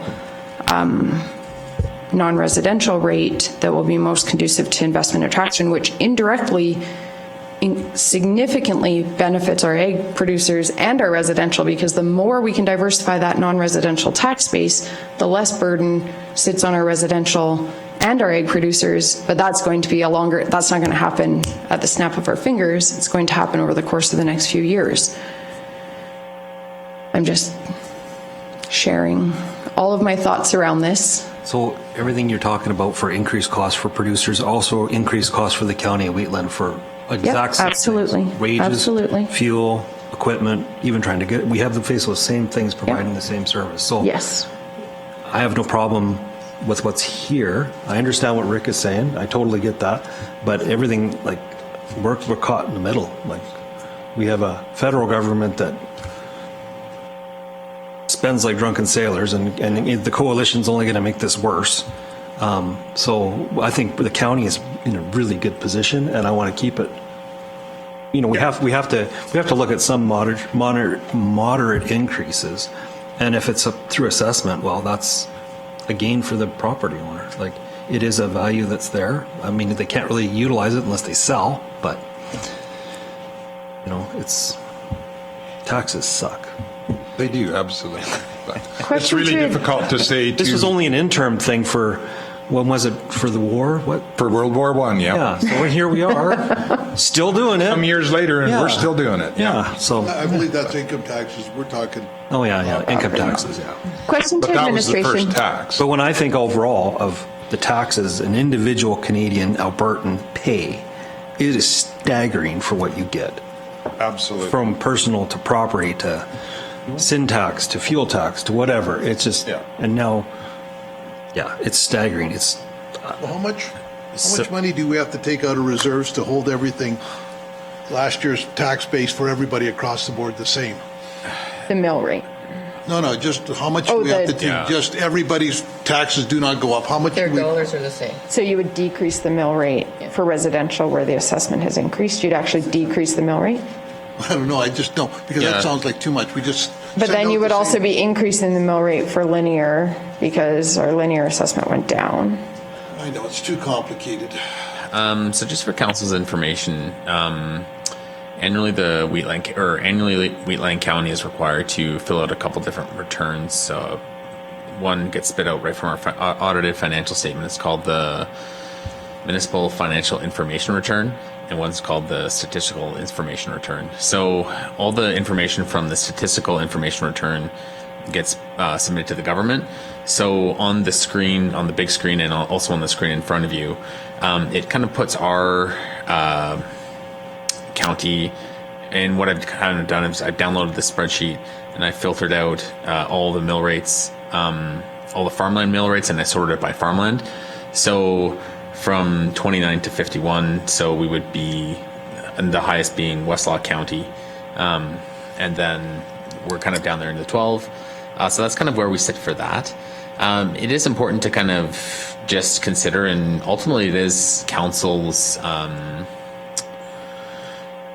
how council wants to handle the philosophy of spreading out the tax burden and mill rates to just different properties. Sometimes municipalities have their non-residential compared to their municipal ratio is, I think it's sometimes it's up to over 10 to 1.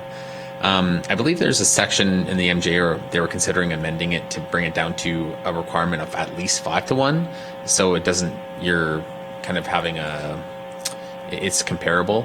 The counties within that, I don't know the rate off the top of my head. Well, I can just take a look at these numbers. It's probably around 2.3 or 2.5. And that's the residential times that number equals the non-residential mill rate. So we've always been kind of low on that end. But that doesn't necessarily answer Councillor Larson's mill rate, farmland mill rate question. That's just the data where it is. I guess the short answer I probably should have got to a long time ago is that that's just the philosophy that the county's had in the past. Those decisions were made by previous councils. So yeah, Can you just scroll down on this just so we can see? Joel's controlling. Yeah, because if I look at this, there's one that would be higher than us. Yeah. That's a bordering county. And ultimately, it's kind of just the way we've always had it. And what we can do too is, if council would like, we can kind of get all these mill rates together for council's information, send it to council, and then maybe we can chat about it earlier on in the morning on the 5th. That would be a good one. Because then it will give administration some time to adjust the bylaw and bring it back for 3 readings on the 5th. Yeah. And the only reason I'm asking this is because there's people in Division 7 and other divisions that own farmland in other municipalities, and the first thing they ask me is, why do I have to pay more for the land I have in Wheatland County than the stuff I do in wherever Bicycle is and Newell? And so it's just, it's not that I have an issue with it, I just need a way to explain it to them, why we're doing what we're doing. Well, and for those that do own both farmland and residential, you really have to take into consideration both triggers, right? So there could be a municipality, if you look here, if you look at Vulcan County, for example, they are a little lower, and I realize that's not the most dramatic one, but a little lower on the agricultural, but then they are almost double on the residential for the mill rate.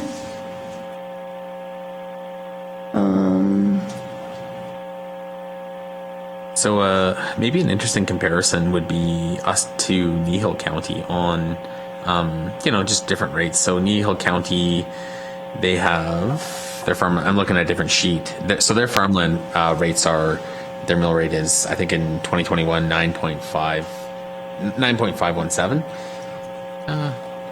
Sure, you can. Yeah. And then ours is 12. However, their non-residential mill rate is 15.2 compared to ours is 8.5. So that kind of just shows that, and that would kind of boil down to council philosophy on how you kind of raise those taxation, and it is based on your assessment as well. It's kind of just This is the exact one I remember seeing. Oh, okay, perfect. So yeah, there it is. Ultimately, it's just realistically just kind of boils down to council's philosophy and how do we raise that amount that we need to raise for taxes.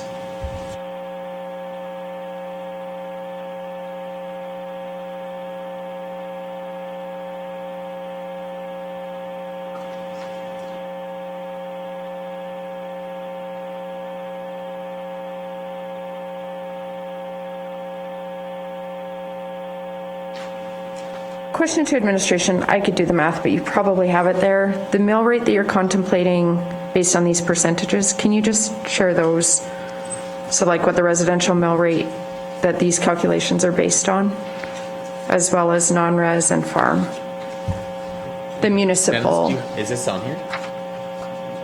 Okay, yeah. Only municipal portion. Yeah, that's fine.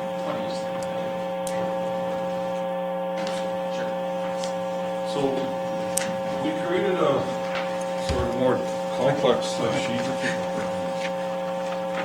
I want your more complex sheet. That's what I want. We were trying to. Thanks, Scott. You're not going to get it. Dennis loves this. We are not burdening him by having him dive deeper into this. This is fun. Fine. I love assessment. Assessment and actuarial reports are my favorite things. It's turned upside down. You try, Brian. So if I may, Reeve, I'll try to simplify the sheet and to try to address some of the comments that you're, I think, have had just recently here.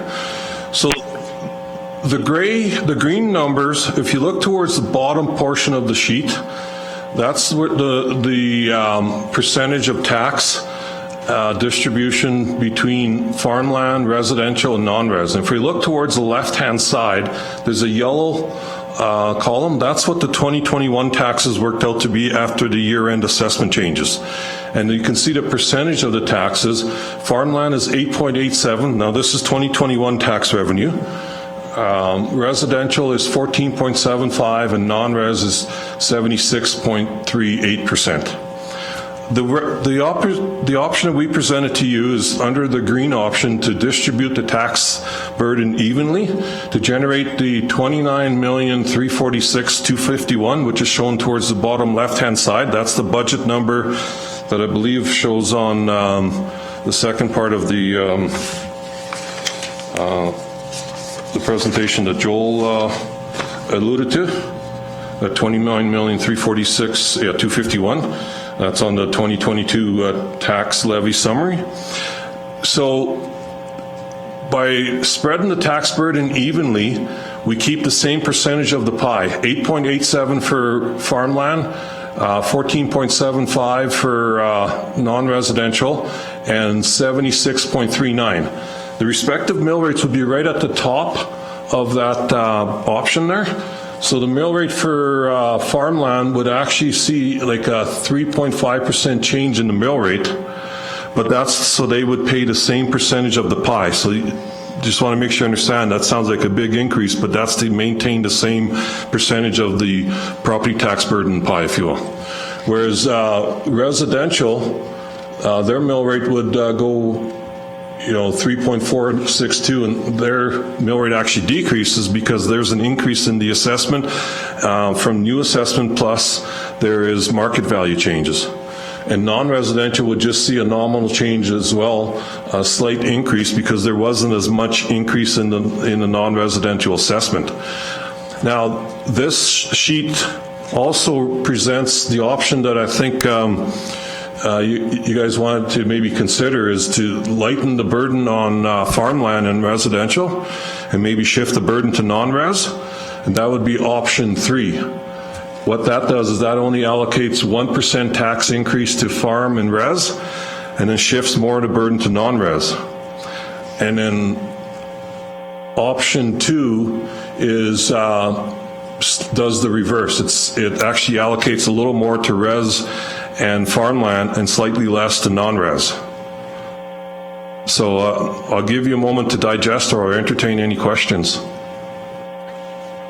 So we're on a 5-year assessment cycle for all of our properties in the county, is that correct? A 5-year assessment cycle? Or what's your assessment cycle? No, annual. For residential? And for all properties, annual reinspection, or annual assessment cycle. Means we update the assessments every year. We look at the market value change from 2020 to 2021. So you just do the physical, like, site inspections on the... Yeah, we do reinspection of the properties every 5 years.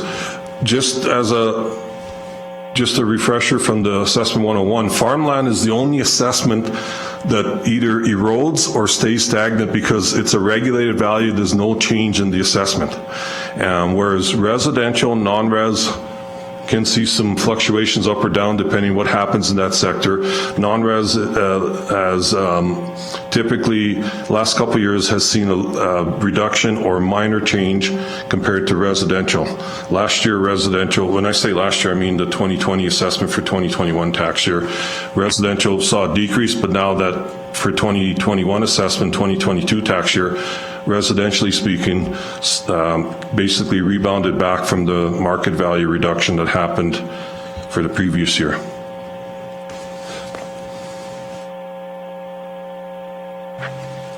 So if I'm looking at this right, because Councillor Reichert was asking how much we'd have to take out our reserves if we wanted to keep it even Stevens, I'm looking at 933, or roughly $1 million.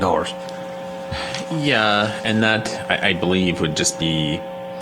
I think the worry of administration based on that would be just the inflation.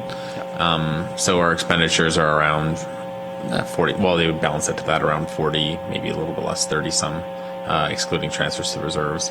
So reserves are at what right now, 60? Yeah, you know what, I could probably find out for you, but yeah, they'd be roughly around there. Just our concern with just like ongoing increase in costs, requisition costs from the policing. You know, we'll have to, there'll be wage increases down the line. You know, fuel prices. Like I wish I had a crystal ball. I would have bought a gas station or something. It's not good. No, and that's the thing. It really is not good. So holding the line at this point compared to like a minor increase, administration would recommend that very slight increase to residents. But the question I'm going to ask is, why do we spend all our effort on business attraction if we don't think there's going to be any increased revenue down the line? I understand your point, because that is the prudent way to do this. But I'm looking at, we should be able to give a carrot. Like, because if I sit down there and honestly, if I sit down there and say, I wait till all this stuff that comes on board, I probably won't be here. Like, but by the time we get full build out and we get full revenue from this, we could have Rachel Notley come in and become the reeve of the county and want to spend everything that's spendable. All I want, like, I think we can use attack our reserves at this time. I think it's prudent, because if we believe in this county, we're going to have a bigger assessment base to go after. I mean, I know it'll drive you guys insane, but I think I don't see the upside. I honestly, in this day and age, I do not see the upside of having reserves. I just don't see it. There's too many people in the area that want our reserves. that look at us and say, look how much money you guys got in the bank. You don't need all this. Give it to me. It's horrible that I have to say that, but I honestly believe that. So if we can somehow hold the line, even drop our mill rates, become more competitive, I'm all for it. I'll take a different approach. So to me, a reserve is created by excess tax. But that's where it came. Where else would it come from? So we've created it for how many years? How many years has the county had a reserve? Long time. So we've gone through COVID, we've gone through things, and if it's $1 million to pull out to keep this even and it attracts more business, I'm okay with that, to be honest. Because like you said, and I've seen firsthand, and I've heard it from other councillors in the area, you guys got way too much money, we want some. And they've taken us to task on that, and they will continue to do it. This would give a benefit to our residents now, and why not? It was their tax money to begin with.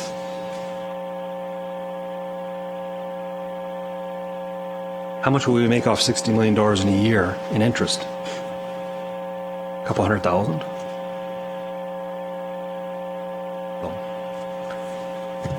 So from a philosophical perspective, it would still depend on if like you're holding the line on total revenue by class, because our linear did decrease. So if you were holding the total revenue from that class, you would still need to increase, unless we said like hold the line. Like we have to determine if we're holding the line or holding the mill rate, like, which I see the rationale for decreasing the mill rate where you've seen significant increase in assessment. But to me, that is sort of the essence of property taxes. You're paying on your assessable value, but I see the cash flow challenge that could create, even if it's nominal, you add up enough nominal increases across the board and it becomes a quality of life issue for residents or egg producers. But I'm also concerned about holding the line on linear like for total revenue, because then we would still need to increase the mill rate for the linear. Keeping in mind, we do have the tax rate bylaw, the incentive, which I think is excellent, but that does still only capture sort of those large capital investors or expansions. And we would still be charging more to our existing business, which I also want to support our existing industry that is choosing to operate in Wheatland County. Just throwing that out there for consideration. And I guess I did also just want to respond to like the excess tax. I do think we have to also acknowledge the significant asset management responsibility and liability that we have. We have a significant transportation network, obviously, that our residents and our business and industry, including agriculture, operate on, that we invest a significant amount to build and to maintain.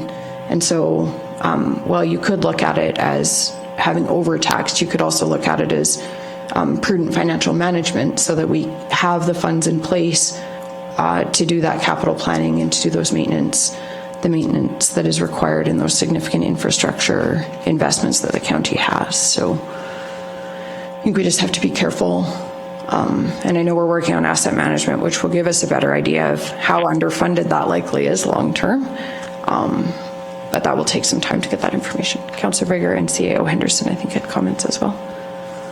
So I get where you're coming from for sure, but let's say assessments drop and they drop a lot. Are we going to drop our, we will raise our mill rates if that ever happens. So it's, do you understand what I'm trying to say? It doesn't work like the way you're saying it should work. Those assessments are there, but they're not getting that money from it. Yeah, totally. But if the assessment drops, for sure, we still have our expenses. I mean, the mill rate's going to go up. So it's really not working it as a fair option to all areas. Yeah, although I think historically, like typically, and Dennis would know far better than I do, typically residential properties, like for the most part, increase over, like, it's why people invest in real estate, right? Like your land value, and obviously you're going to have like degradation of buildings and things like that. But the reason the assessment is increasing is because like market values are increasing. Now you can definitely have a correction on that because they have been increasing substantially. But,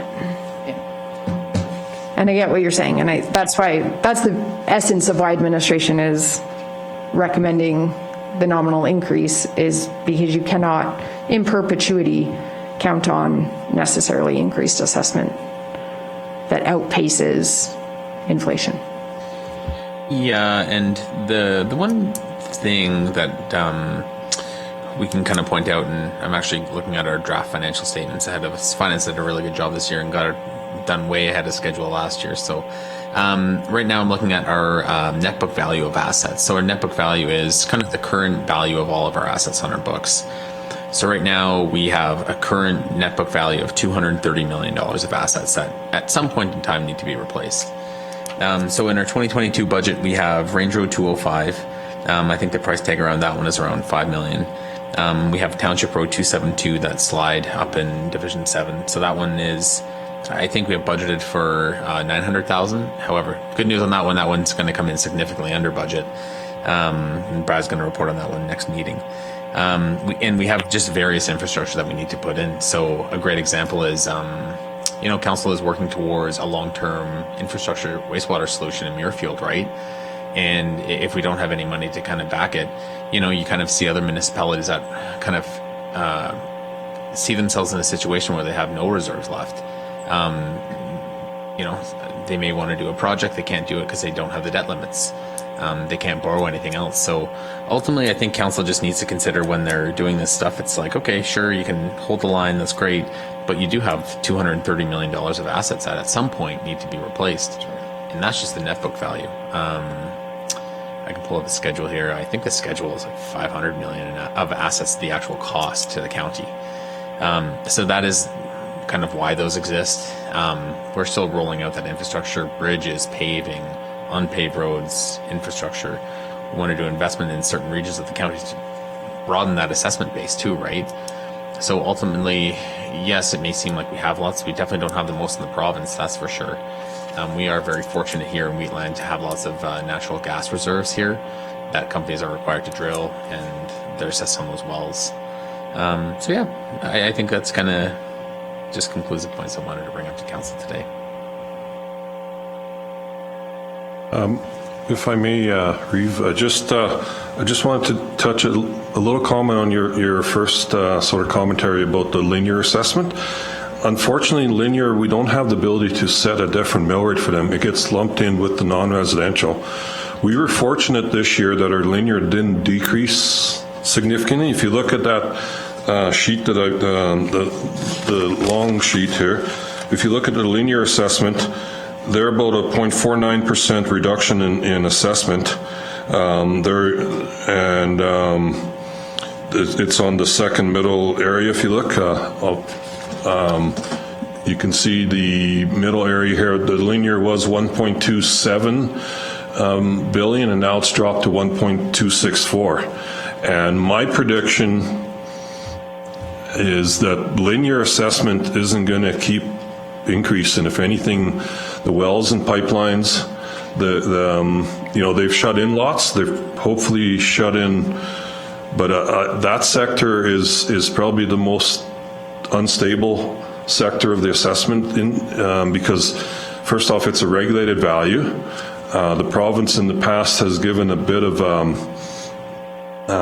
they haven't adjusted the assessment to where it should be because the assessment year modifiers, they've scaled back a little bit on that.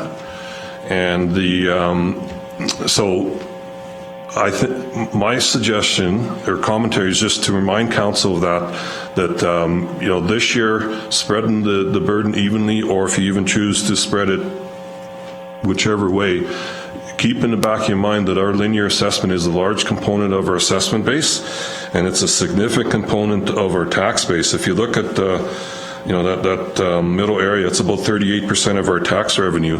If we had another blip in that area, we would lose quite a bit of revenue. And if you try to offset the mill rate, all the other non-res, your grain elevators, your auto repair shops, your little non-residential gas stations, whatnot in hamlets would experience a significant impact. So just be cautious of that when you're trying to determine what avenue or what option to choose for the tax burden.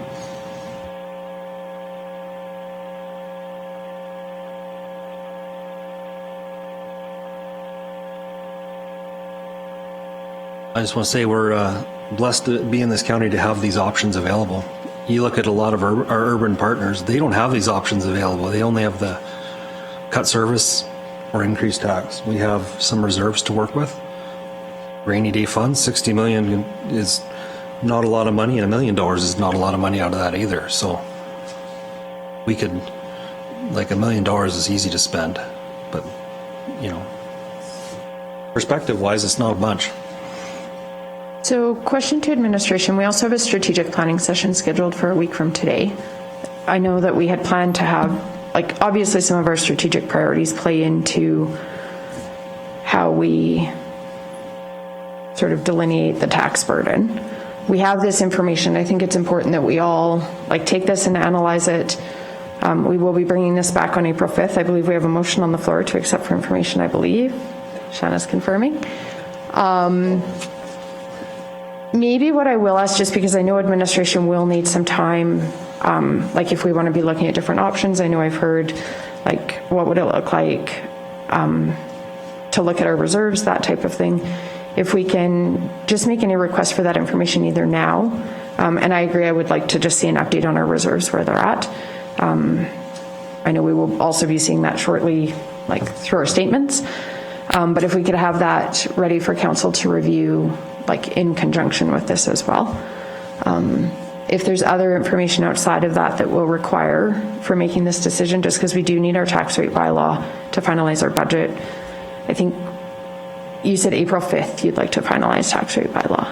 Yes, and just an interesting point to note to the new councillors that we must pass our tax rate bylaw, and then we provide that information to the town of Strathmore, and then they actually use some of our information on our farmland mill rates, because they annexed some land from us in 2009, I think. And then that mill rate is still applies to those landowners until it gets developed. Just a piece of information. And so our drop dead date for mill rate, I know at times we have done a special meeting. Yes, and we definitely can do it at a special meeting.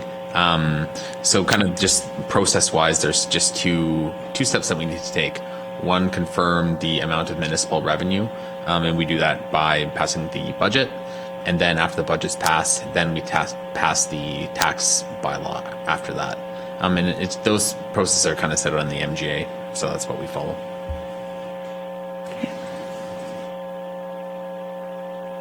Excellent. Any other questions or discussion? All in favor of accepting the report for information? Motion is carried. Thank you for all of your work on all of this. It's definitely appreciated it, and it was good discussion. We are frustrating. Better now than Yes. April 5th. Yes, right? Yes. You can pretty much predict that.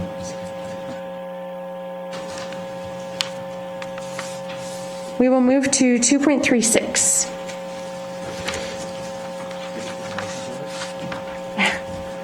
No. Why not? Good afternoon, Madam Chair, members of council, Chris from administration. Mine is definitely not going to take as long and probably not as a lot of discussion. I'm here this afternoon to look to having council enter into agreement with the Village of Hazard for Wheatland County Protective Services to provide bylaw enforcement services to the Village of Hazard. This came about in 2021. The village did approach the county with this request to have us provide those services. So between myself and our Deputy Chief Administrative Officer, we met with the CAO of the village and came up with some agreements that make our agreement with the Village of Hazard similar to the agreements we already have with the villages of Standard and Rocky Ford, and providing similar services to both of them. And if council so wishes to sign this agreement, then it will take effect once it is signed. Thank you. Any questions for Officer Perman? So I just have a question around fire bylaws. So that's about having fire pits in your yard and that kind of thing, or what is a bylaw around that? I believe so. It's unauthorized fires, fire pits, unauthorized burns, so on and so forth. Oh, okay. Their fire bylaw slightly mirrors Wheatland County's fire bylaw, so it's not abnormal. Thank you. Any other questions? make it so. A motion, perhaps? Yes. Make a motion that council authorize the Reeve and CAO to sign the agreement and provide bylaw enforcement services with the village of Hussar. Any questions or discussion? All in favor? Motion is carried. Thank you. Thank you for your time today. We will move to 2.37.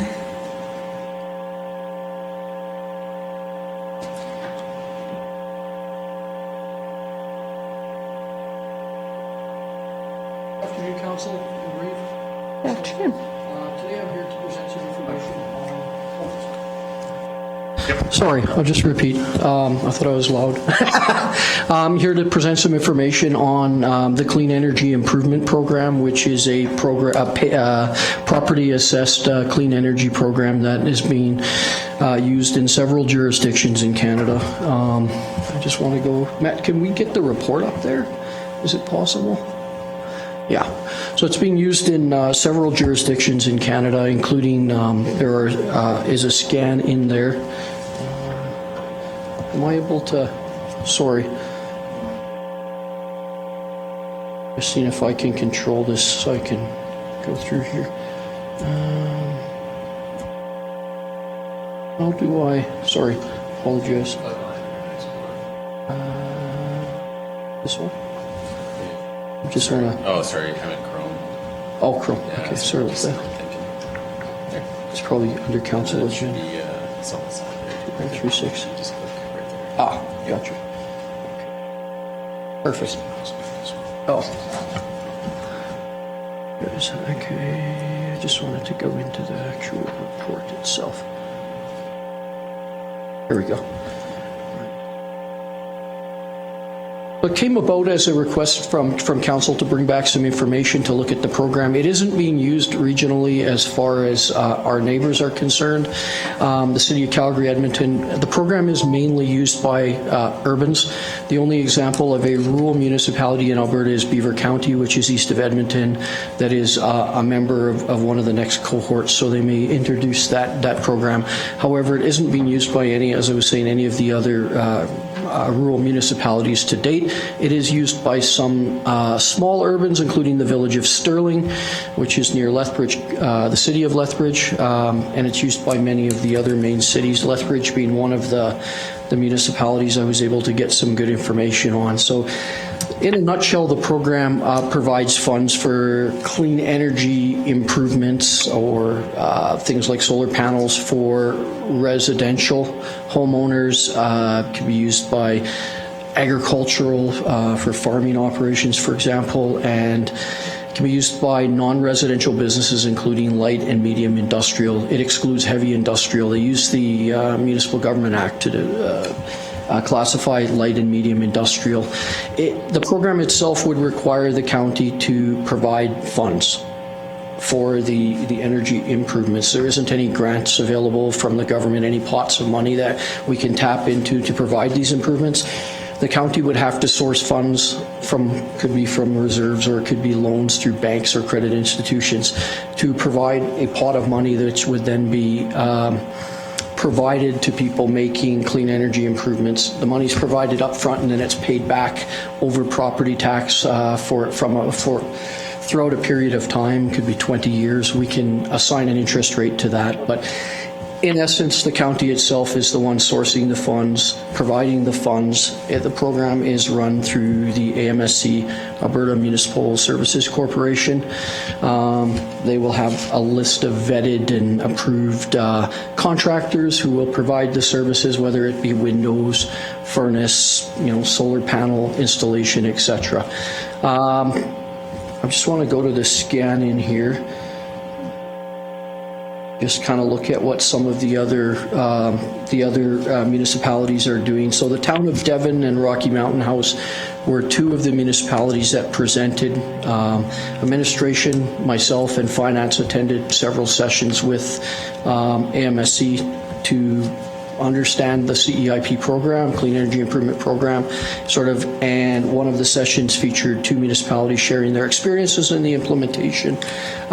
One was Devon, the town of Devon, and the other was the town of Rocky Mountain House, who shared. The city of Lethbridge was another one that I contacted, and they provided me some quite fulsome information on sort of what they've done. The program to implement would require, in my opinion, significant amounts of staff time on the finance side, and also the sourcing of funds in order to provide that money. Like I say, there's no grants available for the clean energy upgrades. There is some money. Federation of Canadian Municipalities provides a little bit of money for program implementation to set up the program, which would add another 1 to 2 years to the time frame. So we'd be looking at no less than a year just going with the Alberta Municipal Service Corp to set up a program. You'd add another 1 to 2 years if you were to access that Federation of Canadian Municipalities funding. It's about 15 grand or so that they would provide in order to set up the administration of a program. Neither the town of Strathmore or Rocky View are part of this. I've consulted with both of them, Airdrie as well. None of them are part of this program at the present time, nor is Nihil, Vulcan, Newell. Like I say, most of them are the urbans that are participating in the program. What else can I? There's been very low amount. Oh, sorry.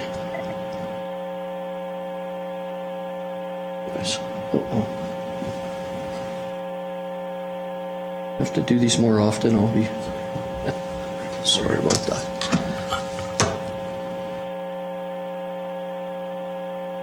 What's your report there? Since the programs have been run in Canada, they've had good experience out of Halifax and I believe Toronto on these programs.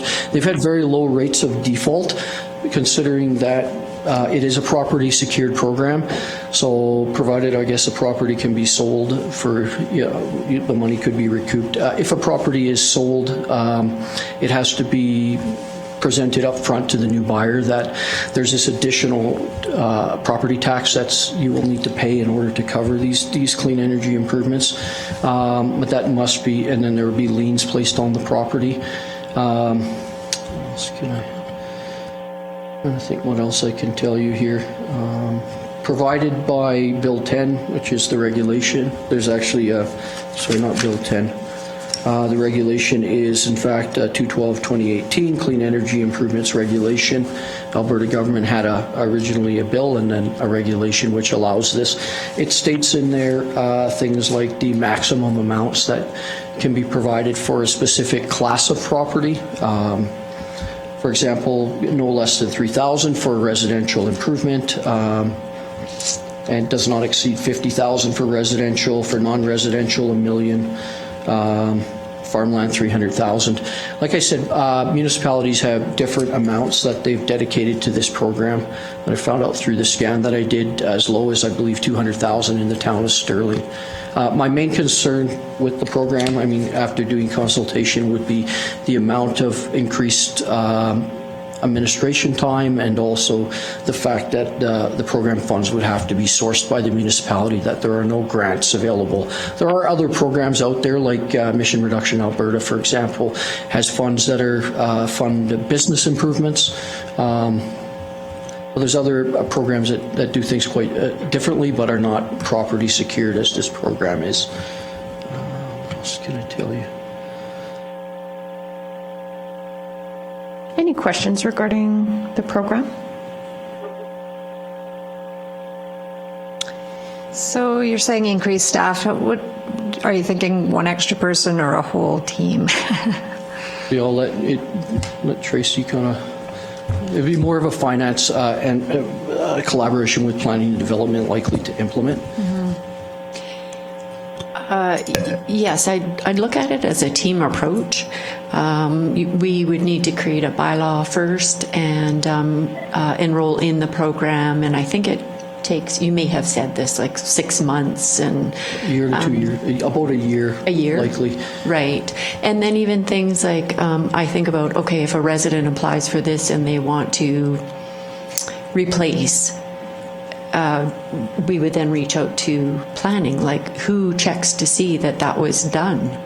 Is there an inspection? So I know like City of Edmonton, they're adding on inspections into their program, things like that. So I do think there'll be a substantial amount of time to start this program. Yeah, at the beginning, possibly one FTE to get this program up and going. I know, there's, of course, the larger municipalities, it's like many FTEs, and it's been 2 years in the making, and so, and they still haven't, they still don't have it released to the public, so.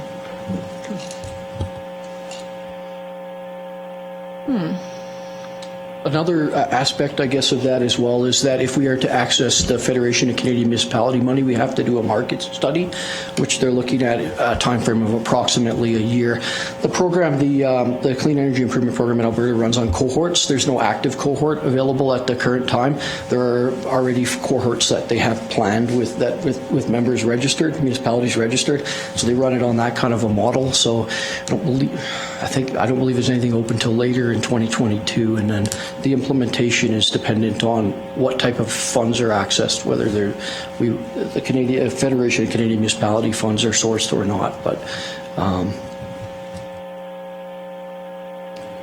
it also was mentioned, I think, something to do with the software for the accounting, potentially potential needs for upgrades and so forth.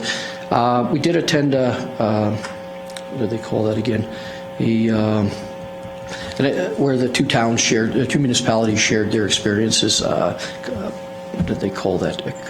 Something of praxis was the name of it, and where they shared their experience with the program. So, sort of the implementation and so forth. It's just a bit of a timeline, or sort of a flow chart here of what's required. For municipalities that are interested in applying. So they first require municipal approval, or go ahead to then move ahead with this. Then you have to build a business case in the municipality. Third step would be, of course, sourcing these funds. As I said, there's unfortunately no grants available, any pots of money that we can tap into. There's no free money. It's all sourced by the municipality and then repayable by the homeowner, secured by the property. Draft and pass the bylaw, finalize the program demand, and then market the program. And then if the FCM money is to come in, then there would be that requirement for a market study. A couple of other points, I guess, is that something else I would consider is they were talking about, it might be good for improving, making improvements to properties that are sort of paying a lot on the utility bill, but on the flip side of the coin, the municipalities themselves are wanting to loan to people that we're sure would repay that loan. They're not going to default on it. And so the people who are kind of on that margin are not necessarily the people who are best able to access the program.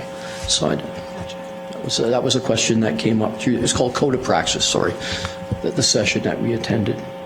And that would also be part of the process, is checking on past tax payments and utility payments to ensure good standing. And I believe some, and I'm not sure how this would work, are looking at mortgages. But anyways, yeah. So the good things about it are local businesses, as far as contractors. That's a positive to it.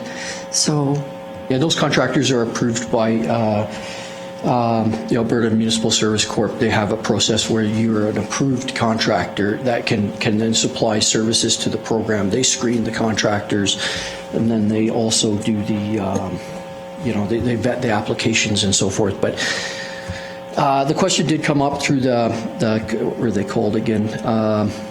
Community of praxis session, that's the correct word, came up. If the municipality isn't in fact acting almost as a kind of a lending institution or bank, and would it not be a better program if the banks and the credit unions sort of administered this, which I think would be fine, but unfortunately at this current time that isn't the case.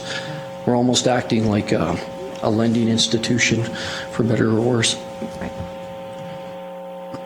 Well, Well, I appreciate all the time that went into researching this. It's a much bigger deal than I first thought. I raised this because a ratepayer had asked about it, and so I'm glad that I can provide some information back to them. I don't know whether council wants to proceed any further. I'm not sure with one person's request if we should kind of take on the burden of this program as it stands now, and the fact that we don't have any neighboring municipalities and really very few rural municipalities participating. I don't know whether we want to be a front runner in that game, or maybe we want to give it some time to build out and maybe change, and might be better in the future to reevaluate if we had more requests for it, or the program changed so it was less unwieldy. Yeah, my thoughts on it. Oh, sorry, go ahead. Yeah, I mean, I'm not opposed to the idea of this. I listened to it before, and I understand that, yeah, we have to fund the money, but it's guaranteed back to us.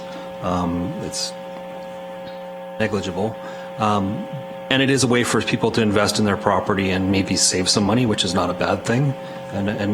But maybe it's a little too early right now. I'd like to see if there's, a group that comes in here and wants it or something like that, or people, get several asks, then we should go down that road. I know I have family members that have invested into solar projects and stuff in the past, like lots of money, and it didn't work out very well. What I liked about this was it'd be some companies that are vetted and proven, because there's lots of salespeople out there that go around and say, I can do this and that, and it ends up 20 years down the road, 5 years down the road, it's a hunk of junk. And it's, so this might have some stability to it, so.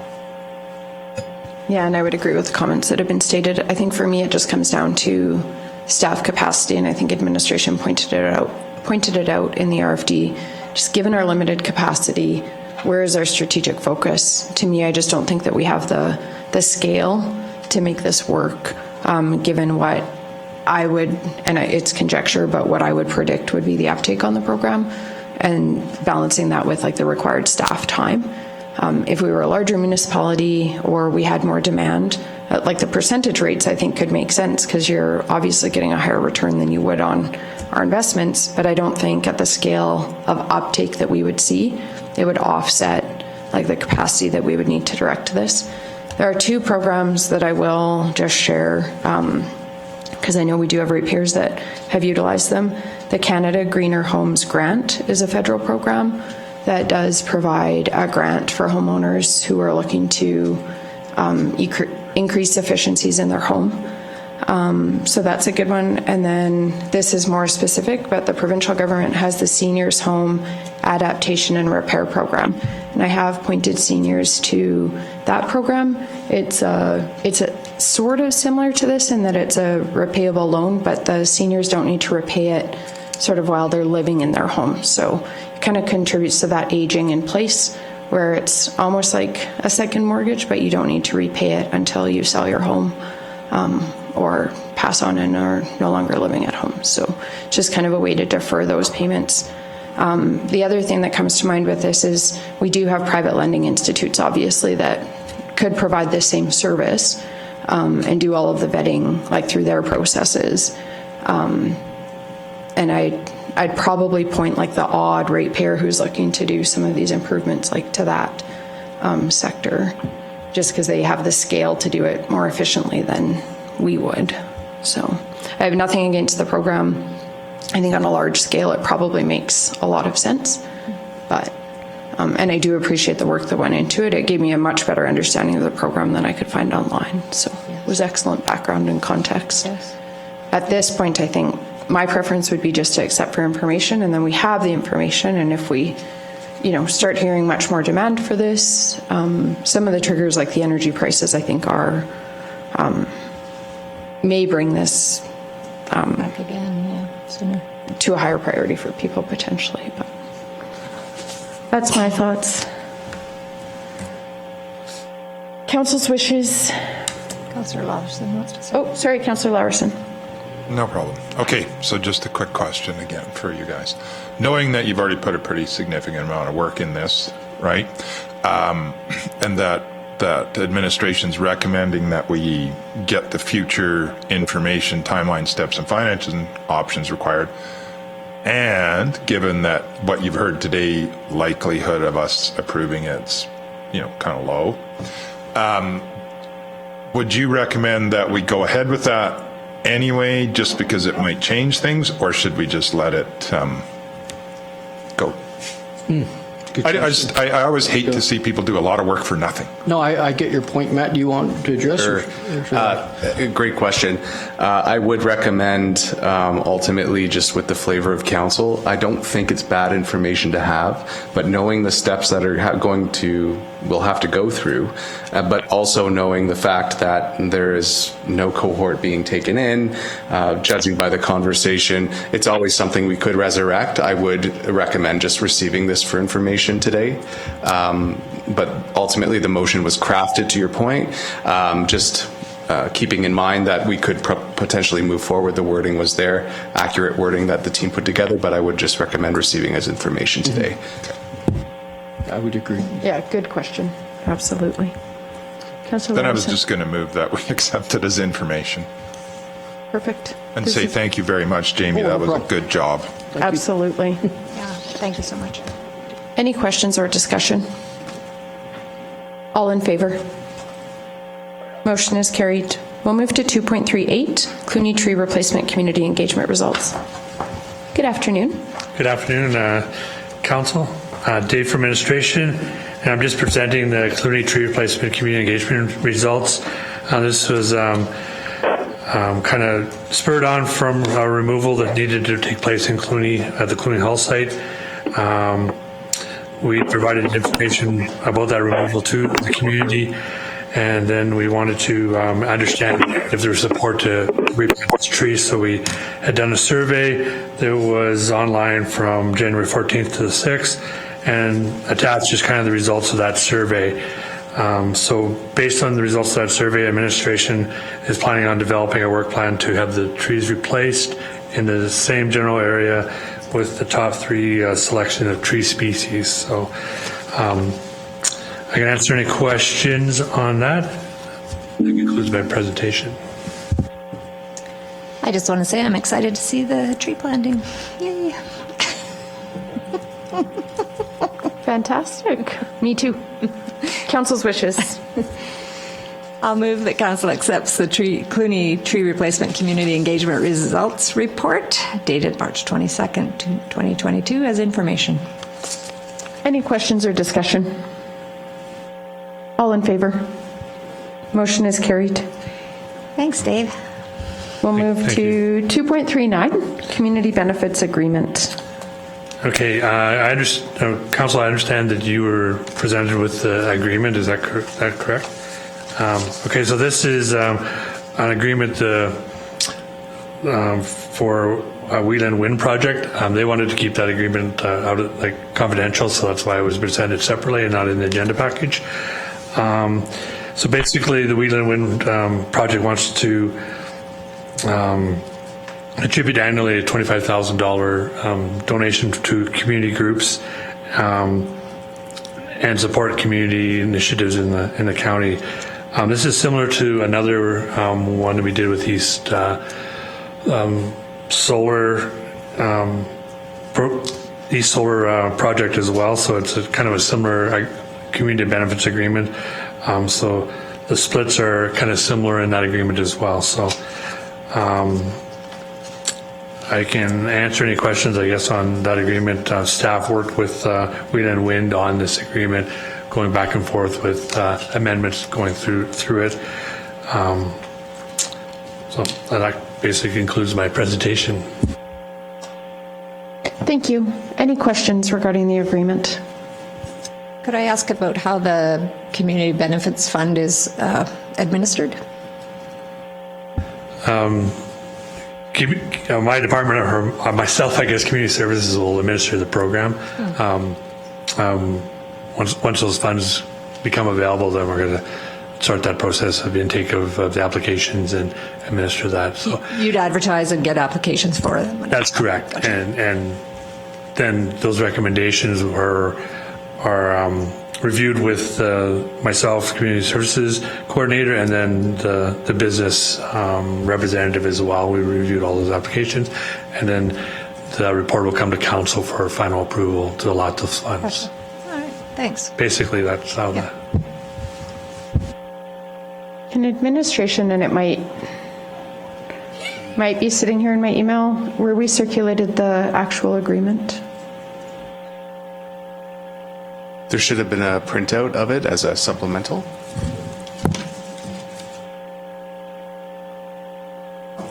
I don't think we did get it, but it might be good just for council. Email, that I don't think it was. I read it. Oh, did you? I'm psychic and I don't know which one. I did search and I didn't recall reading it, but there is a chance that it is there. Yeah. If administration could re-forward it, if it's already in my email, so it's easier for me to find. My apologies if it's there, my apologies. Any questions regarding the report? Council's wishes. I'll move that council accepts the community benefits agreement from Wheeland Wind Project Limited to establish an annual community benefits fund to be distributed to various initiatives, organizations, and events that benefit the local community.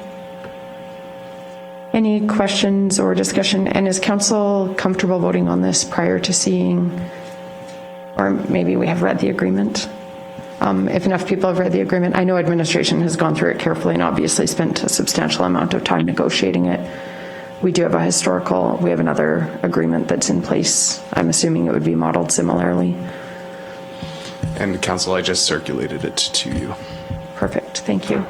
Does council want a 5-minute breather? Did we have it already? Should. No. Has council read it? Do you need to?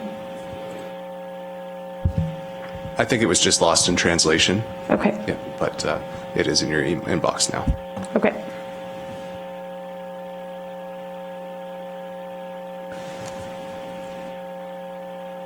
We have a motion on the floor. Do you guys want a couple of minutes to review the document, or? I'm content to You're comfortable? continue, but I don't know if anybody else wants to. Just trying to load, I guess. I think mine's open now. Oh, yeah, does this? I just had to There it scan. is. Yep. Yeah.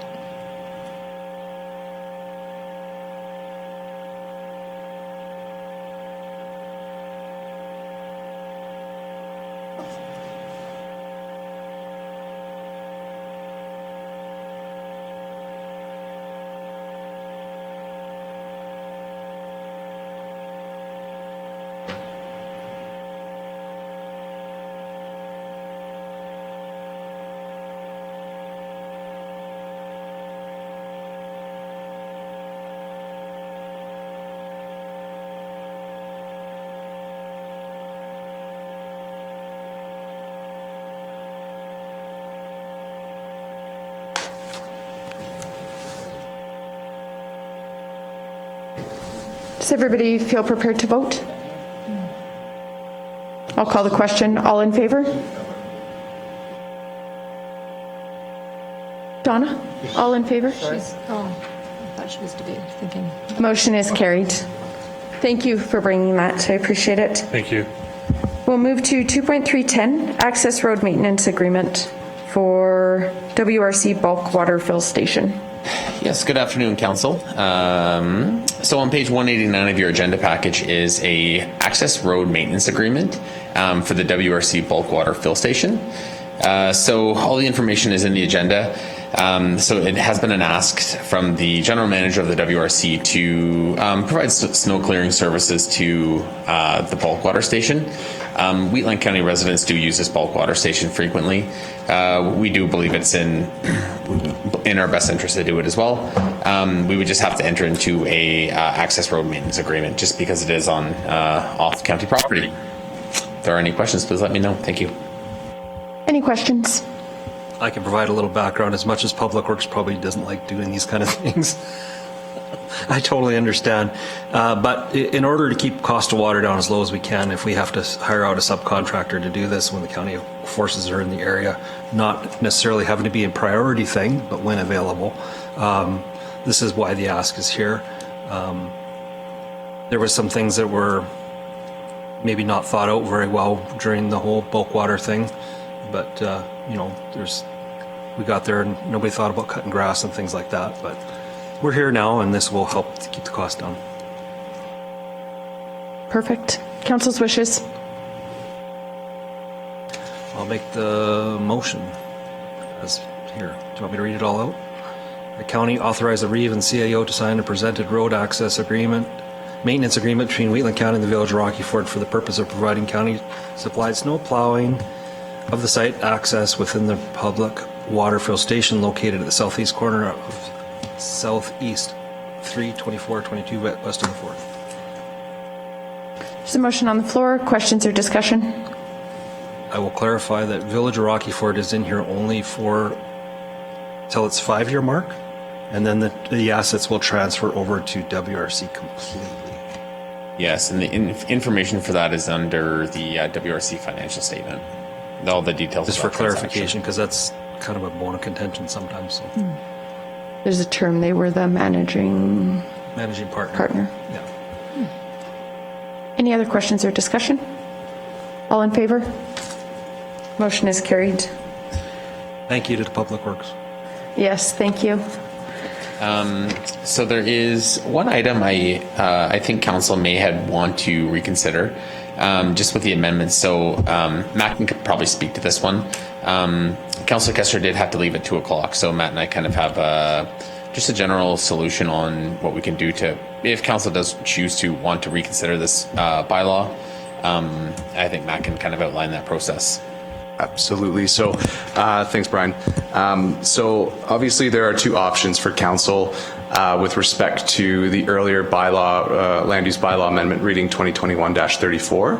Obviously, we have not adjourned the council meeting yet, so there is potential for a reconsideration of the readings of the bylaw. Of course, as council is aware, the second reading was voted down, but in consultation with legal counsel, given the existence of section 9.10 of the county's procedural bylaw, a motion to reconsider would be in order, despite section 188 of the MGA, based on the expressed wording of council's procedural bylaw 2018-19, specifically section 9.10 motion to reconsider, which governs all meetings of Wheatland County Council. There is a note, however, that the motion to reconsider must be moved by one of the 4 councillors who voted with the prevailing side. If the motion to reconsider passes, council may wish to defer consideration of any actual wording changes to a future date, and we would recommend this as well. So what we would recommend, should council, if this is in council's wish, that council reconsider bylaw 2021-34, amendments to the land use bylaw 2016-01 as presented on March 22nd, 2022. And should we wish to, staff will take that back and we'll bring it back to a future council date, and we could bring that back to the next council date. So then council would effectively table this until the next council meeting. And also one piece to note as well, if council does choose to reconsider this bylaw, someone would have to make a motion to reconsider this bylaw, and discussions would be limited only to the reconsideration of that, nothing else, nothing with the bylaw or amendments. And I can circulate a motion. So if I'm hearing correct, we can reconsider this bylaw, and then no further discussion will be continued. We're not going to jump back down the rabbit hole today. It will bring it back to the future agenda. Yeah, that's what I understand. Through the Reeve, that is correct. I'd be interested in making that motion. Oh, okay. Yeah, you were one of the 4, so. Yeah, I would support Same that. here. So, yeah. Oh, okay. Okay. No, go ahead. You're first. That's good. Yep. All right. So Well, that was my concern initially when I said it, right? On my email? got it.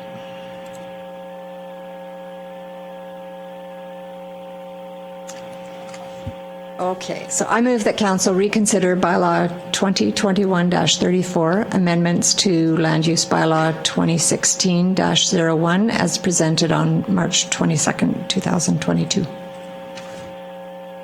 Debate on the motion to reconsider. I'll support this. Just the way it happened, I wasn't considering that the whole bylaw was getting defeated, and definitely there's some things that were contentious about it, and I think staff picked up on that. So yes, I don't want to lose all that work that we did. And I would speak in support of this motion because that's the very reason I wanted to amend it in the first place, so that we didn't lose all that work. I knew that was going to happen, so I totally support this. Is there anything in parts of the bylaw that might change someone's mind? So I think we want to reserve debate on that Just for when we actually bring it back. Gotcha. Right now, we will only debate the motion to Actually reconsider. reconsidering it. Yes. Okay. Yeah. Good. There's no other discussion. All in favor? Motion is carried. Thank you to administration. Thank you. Council may also consider passing a motion to bring back further amendments to bylaw 2021-34 for council consideration at a future meeting. Somebody want to make that? I'll make what he said. Okay. Yeah, do we want to, does Matt want to send something? No. Yeah, I will write something up for council right now. You fling it, I'll read it. But hurry, I gotta go. And I don't see the nearest Texaco. Nobody else knows that song, I bet. Yeah?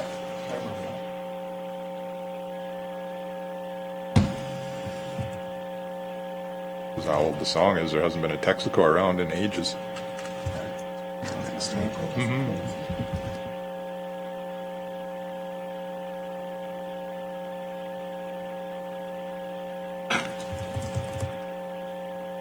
Yeah, exactly.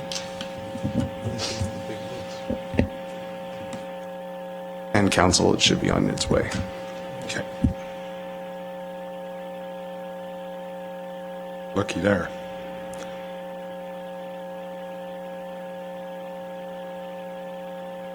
Should be all quick. I will move that council request administration to bring back land use bylaw amendment 2021-34 to the April 5th regular meeting of council for consideration. Questions or discussion?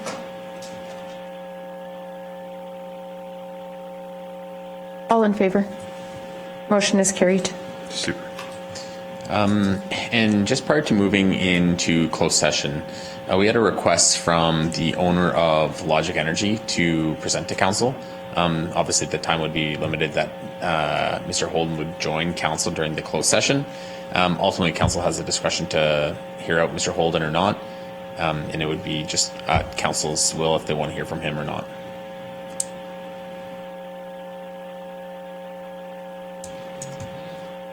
He's a ratepayer. We should probably listen to him.